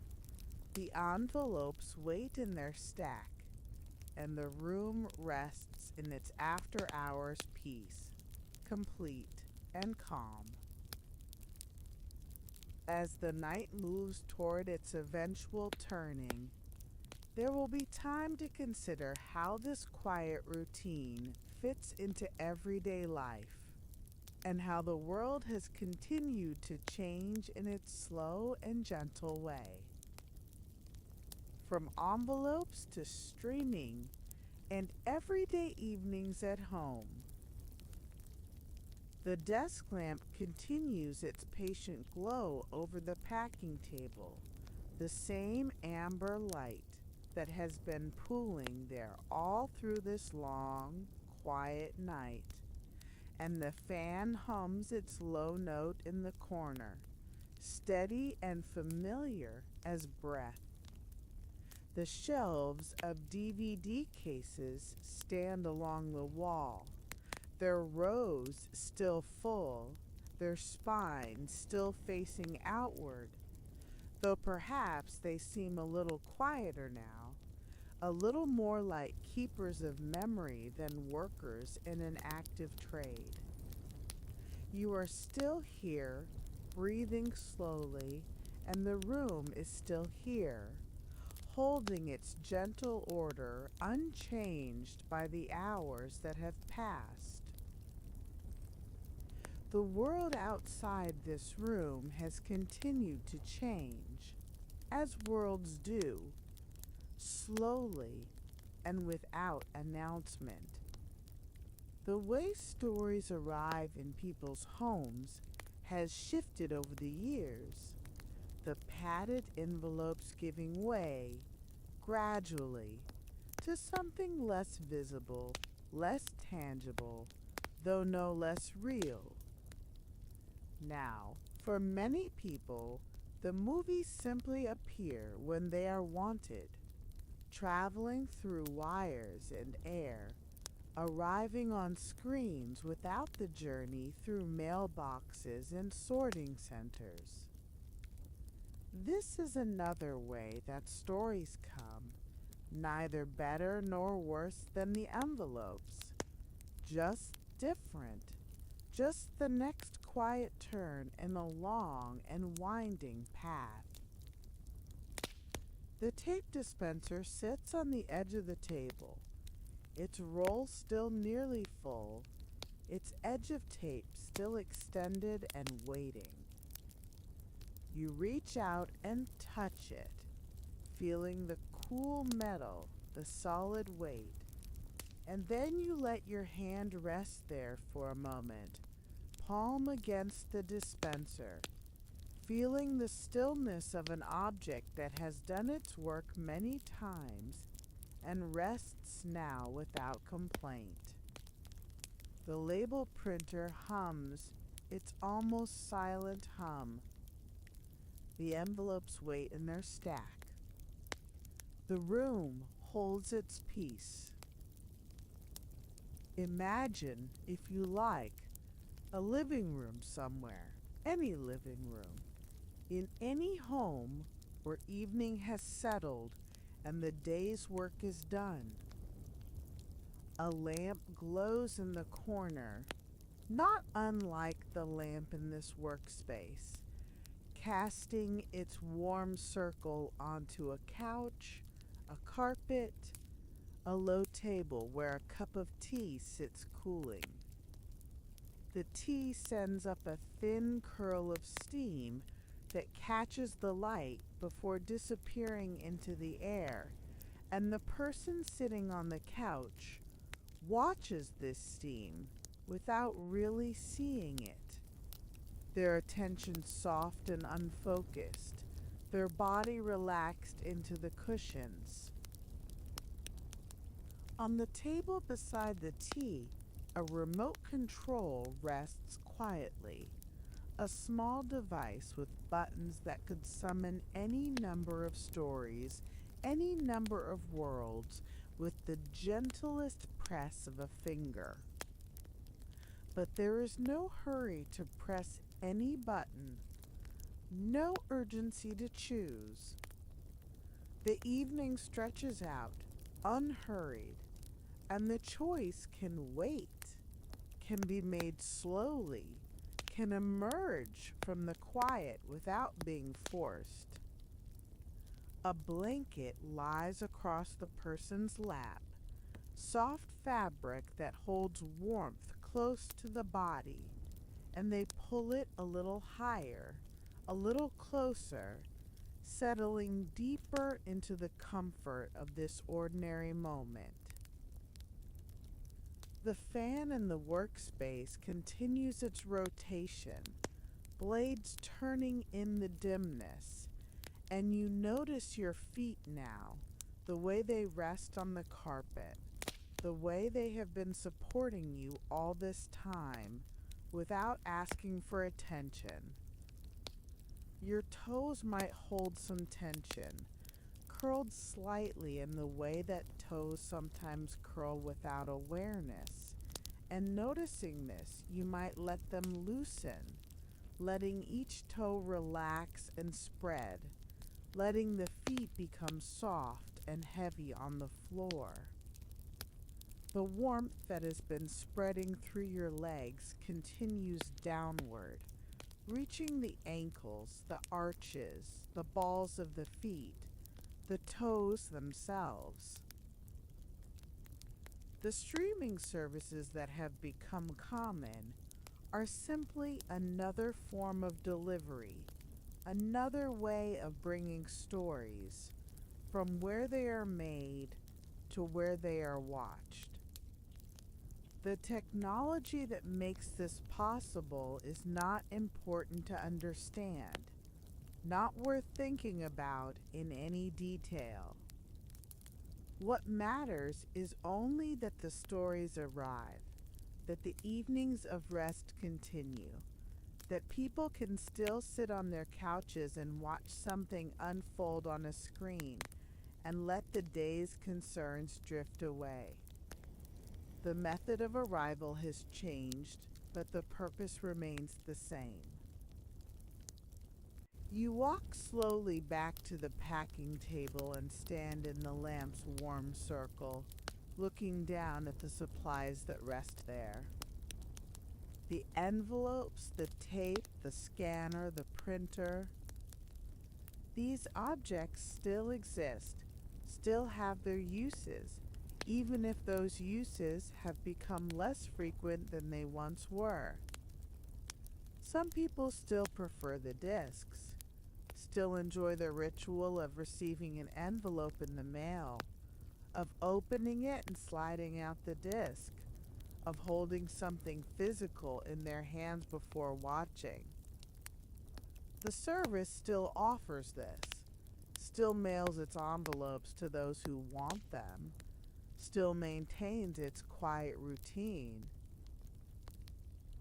In another living room, in another home, a different evening unfolds. A child has fallen asleep on the couch, their head resting on a pillow, their breathing slow and even, and a parent sits nearby, watching a story on the screen with the volume turned low. The room is dim except for the glow of the screen and a small nightlight in the hallway, and the parent's attention drifts between the story and the sleeping child, between the gentle entertainment and the gentler sight of rest. A glass of water sits on the side table, half empty, and the ice cubes inside have long since melted, leaving only cool water that catches the light. The barcode scanner rests in its cradle on the table, its trigger untouched, its purpose held in suspension for the night.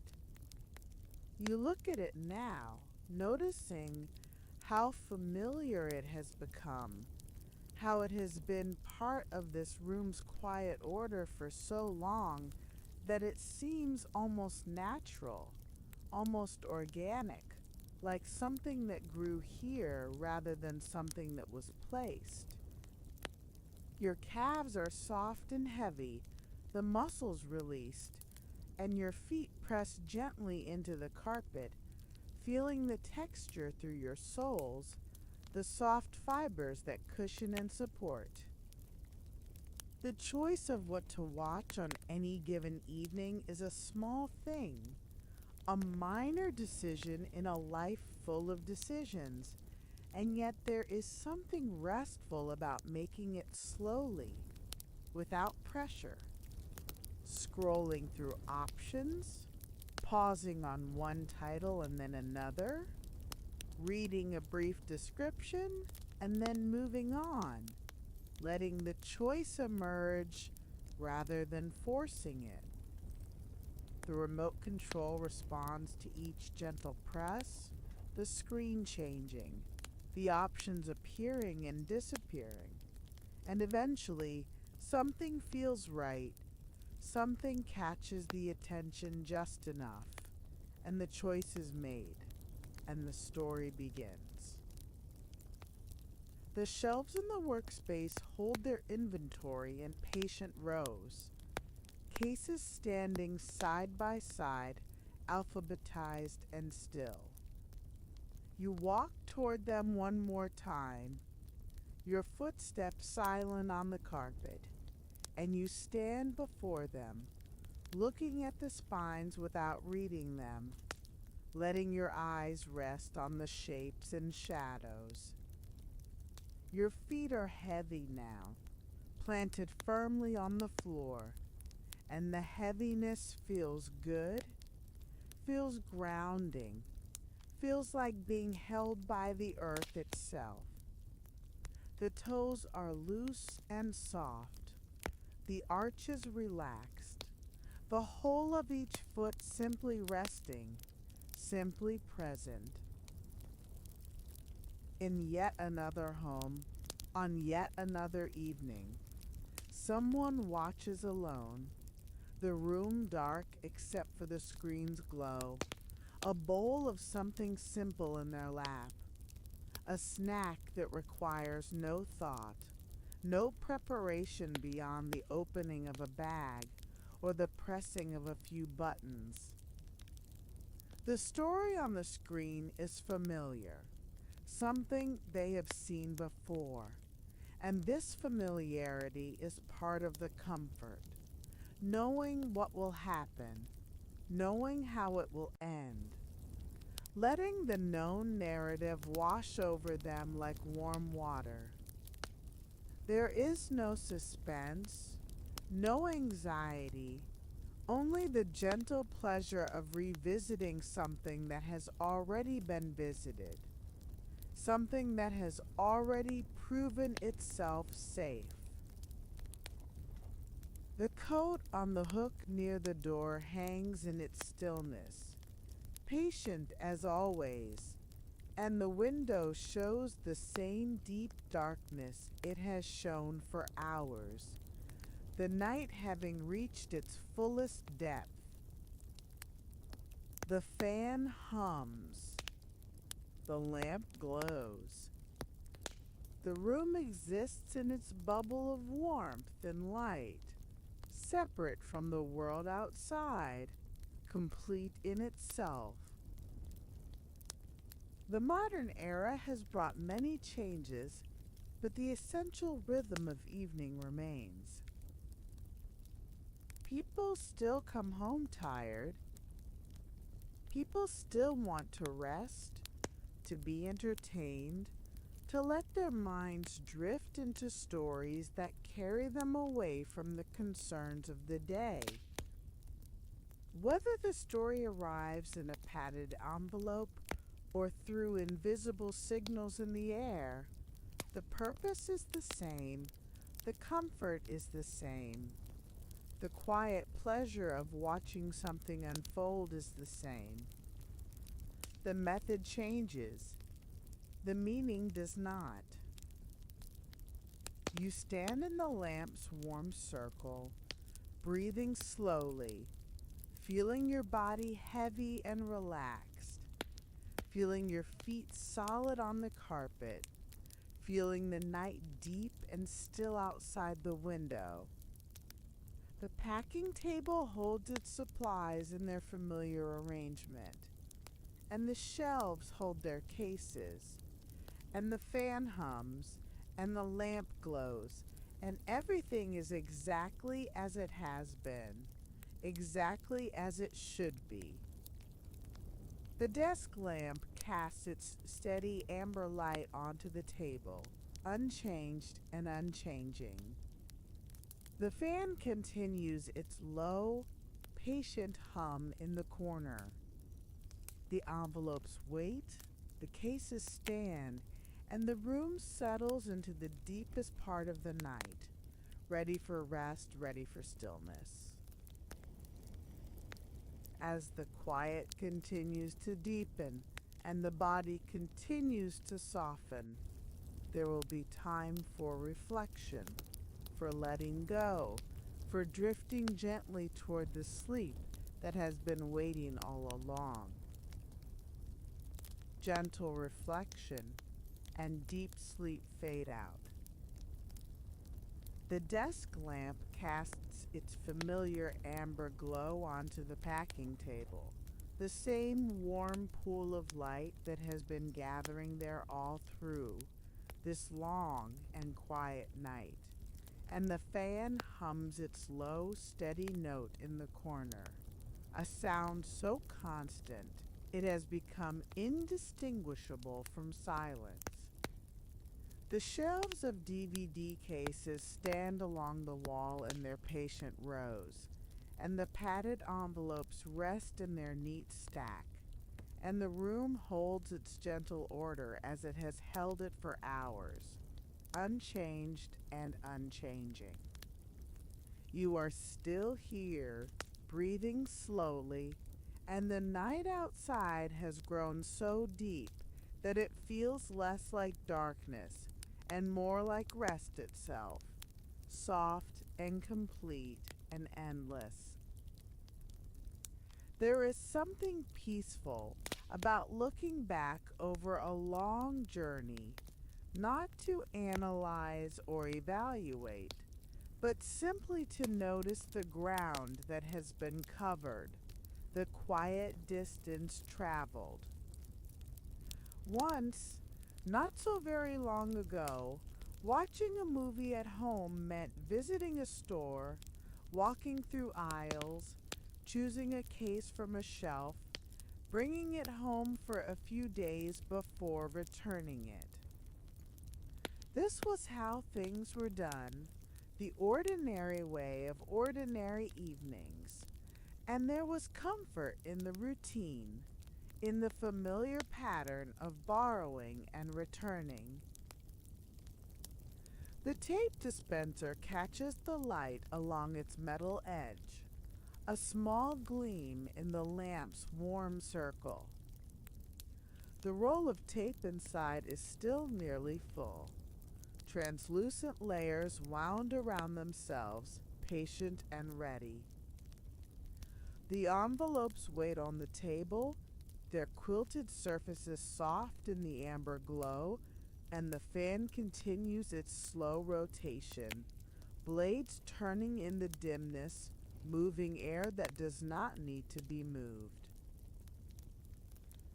And then, gradually, the envelopes began to travel. Someone had the quietest kind of idea, the simplest observation about mailing discs instead of renting them from stores. And that idea took shape slowly, carefully, through small experiments and tiny wins. The padded mailers went out into the world, carrying their discs to mailboxes in distant towns, and they came back again, returned through the same patient postal system, and the cycle continued day after day, week after week, a rhythm as steady as breathing. Your forehead might hold some last trace of tension, the small muscles that furrow and tighten without awareness, the habits of thought that leave their marks on the face. And noticing this, you might let those muscles soften now, smoothing the forehead, releasing whatever has been held there. The lamp glows.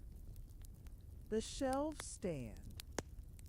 The night continues its slow, unhurried passage, and there is nothing that requires your forehead to be tight, nothing that demands the face to work or express or respond. The service grew in its quiet way, adding subscribers, expanding its library, building small centers in different cities where discs could be stored and shipped more quickly. The queue became familiar, a list of movies waiting to be sent, arranged in whatever order suited the person who made it. The envelopes traveled farther and more frequently, but the essential rhythm remained the same. The simple pattern of choosing and receiving and returning and choosing again. The label printer sits on the table, its ready light glowing green, its mechanisms at rest. You look at the small slot where labels emerge, the precise opening that has produced so many addresses, so many barcodes, so many small rectangles of paper that have guided envelopes to their destinations. The printer waits now, patient as everything in this room is patient, asking nothing, offering its quiet presence. Your eyes might feel heavy, the lids wanting to lower, and it is okay to let them close if they wish. Okay to see this room through memory rather than sight. Okay to let the images become softer, less distinct, more like dreams than descriptions. Time passed, as time does, and the world continued to change. The discs that traveled in envelopes gave way, gradually, to something less visible. Stories arriving through wires and air, appearing on screens without the journey through mailboxes and sorting centers.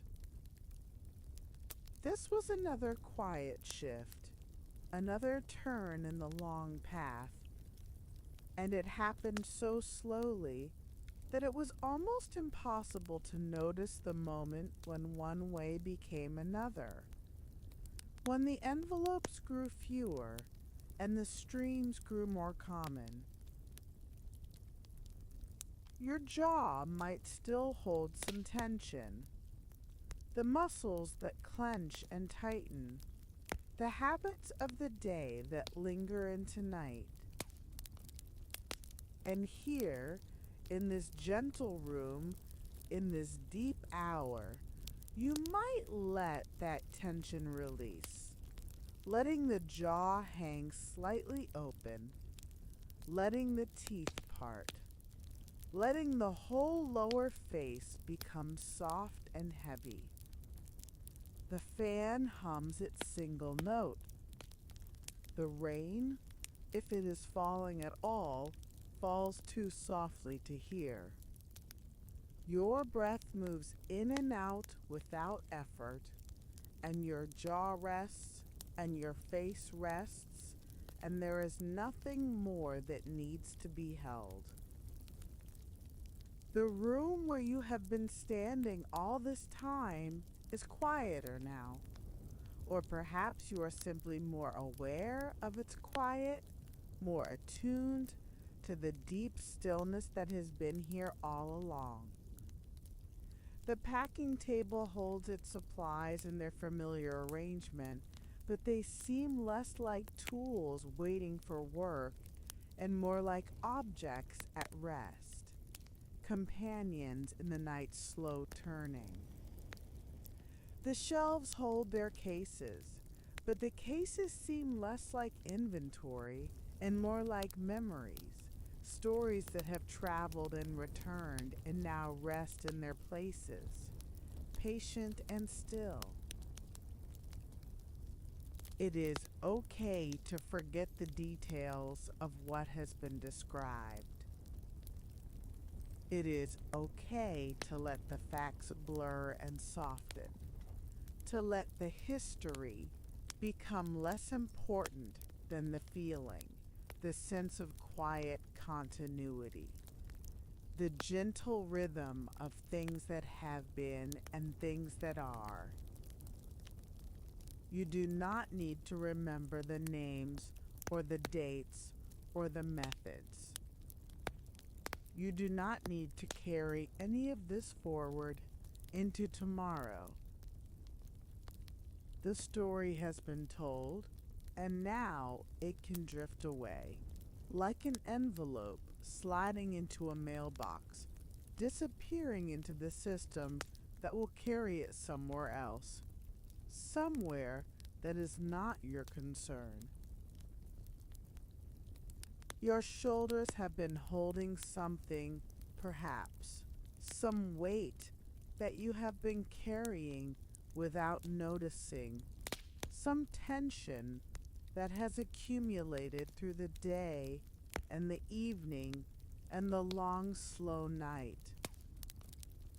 And now, in this deepest hour, you might let that weight slide away, letting the shoulders drop, letting the arms hang heavy at your sides, letting the whole upper body release its burden.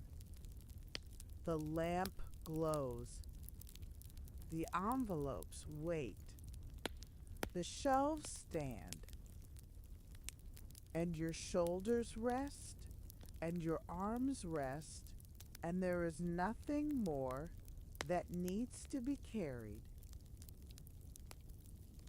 The room is very still now.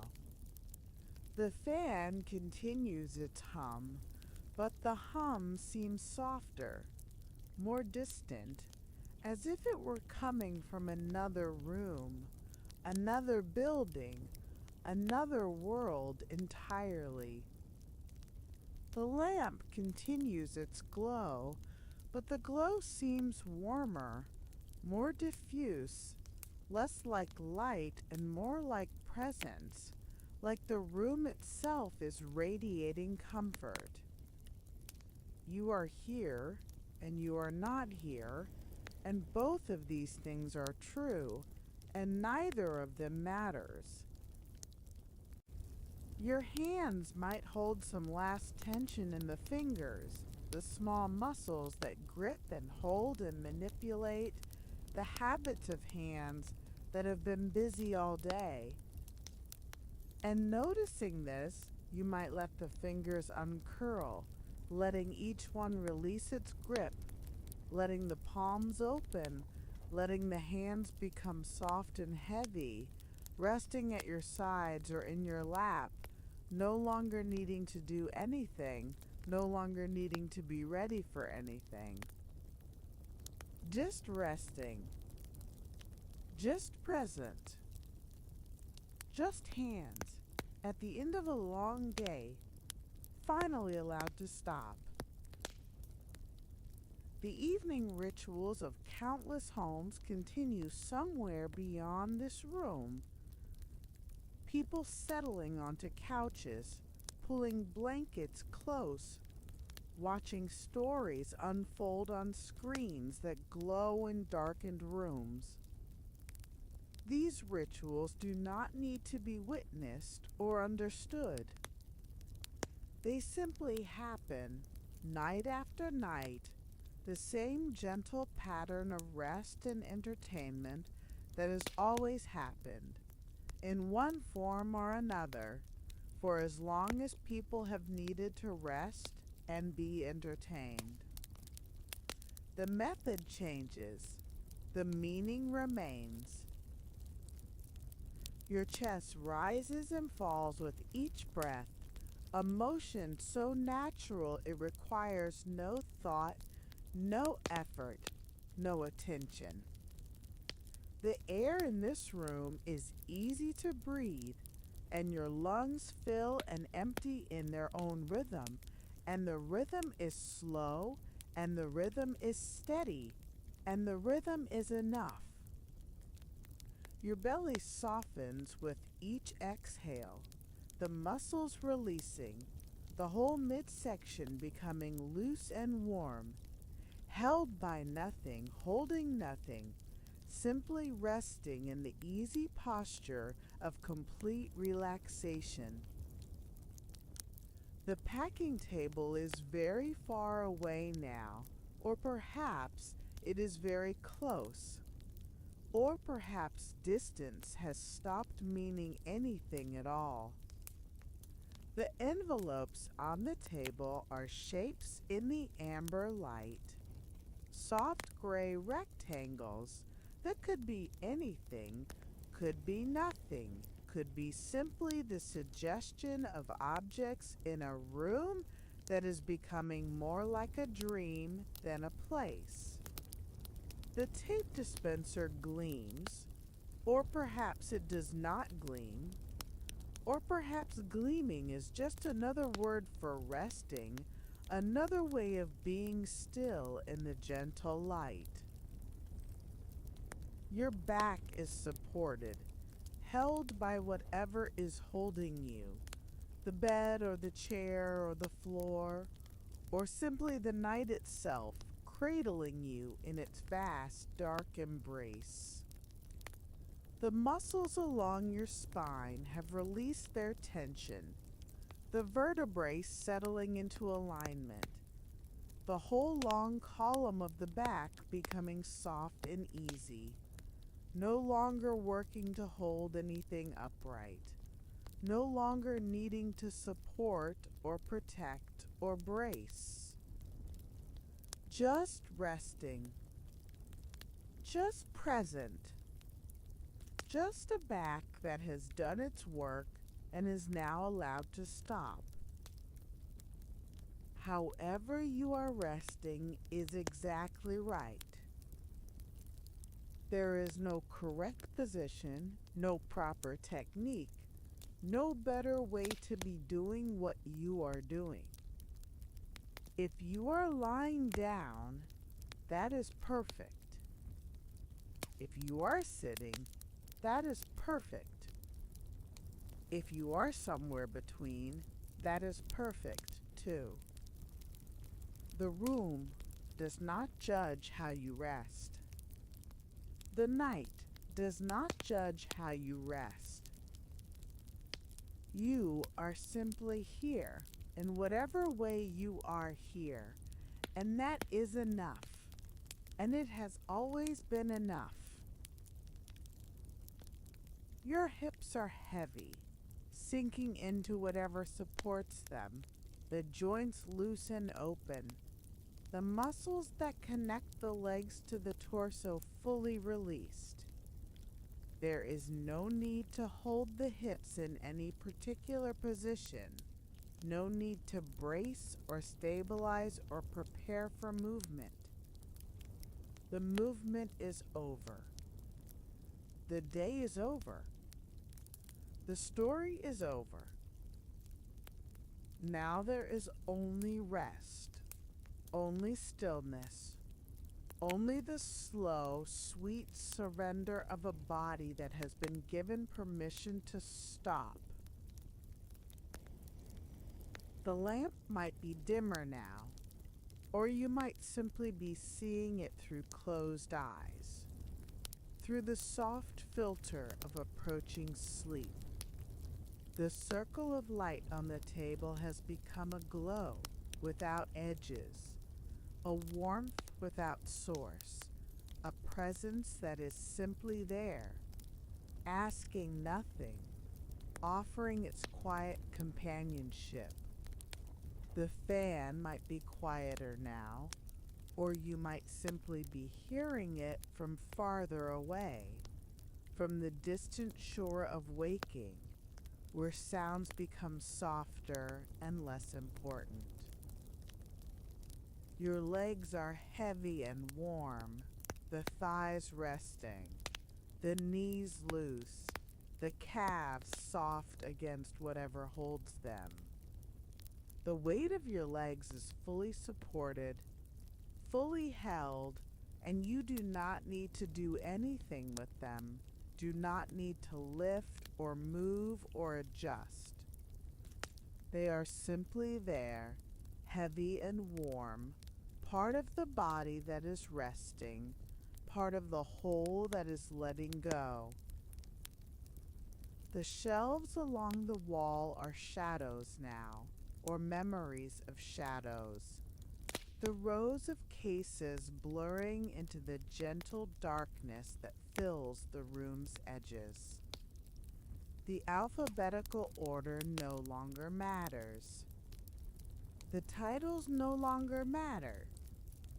The inventory is just a collection of shapes in the dark, resting in their places, waiting for nothing, expecting nothing, simply present in the way that all things are present when the night is deep and the mind is quiet. Your feet are heavy on the floor, or on the bed, or wherever they rest, the soles pressing gently into the surface beneath them, the toes loose and soft.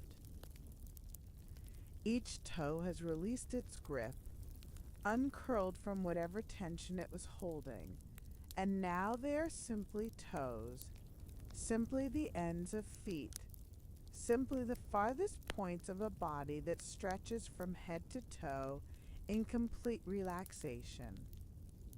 The arches of the feet are soft. The ankles are loose. The whole of each foot is warm and heavy and still. The room is very quiet now. The fan hums. but the hum is like silence. The lamp glows, but the glow is like darkness. The envelopes wait, but the waiting is like rest. Everything in this room has become the same thing, the same stillness, the same gentle presence that asks nothing and offers everything. You do not need to be anyone right now. You do not need to be the person who works, or the person who worries, or the person who plans and organizes and keeps track of things. You can let go of being anyone at all, letting the identity soften and blur, letting the sense of self become less important than the sense of rest. You are here, but you do not need to be any particular version of here. You are breathing, but you do not need to be any particular version of breathing. You are simply present, simply resting, simply allowing the night to hold you. The final small tasks of this room have been completed, though it is hard to remember when they were completed or what they were. The envelopes have been straightened, perhaps. The cases have been aligned. The tape dispenser has been set in its place, the scanner returned to its cradle, the label printer covered for the night. Everything is in order, everything is at rest, and the work, whatever the work was, is finished. The lamp begins to dim, or perhaps it has been dimming all along, the light fading so gradually that the fading itself was invisible. The amber glow becomes softer, warmer, less like light and more like memory, and the room settles into a deeper darkness, a gentler stillness, a more complete peace. The fan slows, or perhaps it continues at the same speed but sounds slower, the hum dropping to something even lower, even steadier, even more like silence. The air in the room is perfectly still now, or perfectly moving, or both at once, and the difference no longer matters, and nothing matters, and mattering itself has drifted away like a thought that was never quite finished. The shelves hold their shapes in the darkness. The table holds its supplies. The room holds its order, its quiet, its peace. And you are held within all of this, cradled by the night, supported by the stillness, resting in the vast, gentle darkness that surrounds everything and asks for nothing. Your breath is slow and even. Your body is heavy and warm. Your mind is quiet, or nearly quiet, or as quiet as it needs to be. Thoughts may drift through like clouds, like envelopes traveling to distant addresses, and you can let them go. Let them continue their journeys without following them, without needing to know where they are headed or why. The room fades. The lamp fades. The fan fades. The envelopes and the shelves and the tape dispenser and the scanner all fade into the soft, dark warmth of approaching sleep. and you fade with them, not disappearing, just softening, just becoming less distinct, just allowing the edges to blur and the boundaries to dissolve. There is nothing more to do. There is nothing more to know. There is nothing more to be. The night is deep and still, and you are part of its stillness, part of its depth, part of the long, slow turning toward morning that happens without anyone watching, without anyone waiting, without anyone needing to do anything at all. Rest now. Rest completely. Rest in the way that this room rests, in the way that the envelopes rest, in the way that the whole world rests when the lights are dimmed and the work is done and the night has finally fully arrived. The lamp has gone dark, or you have stopped seeing it, and the difference is the same thing now.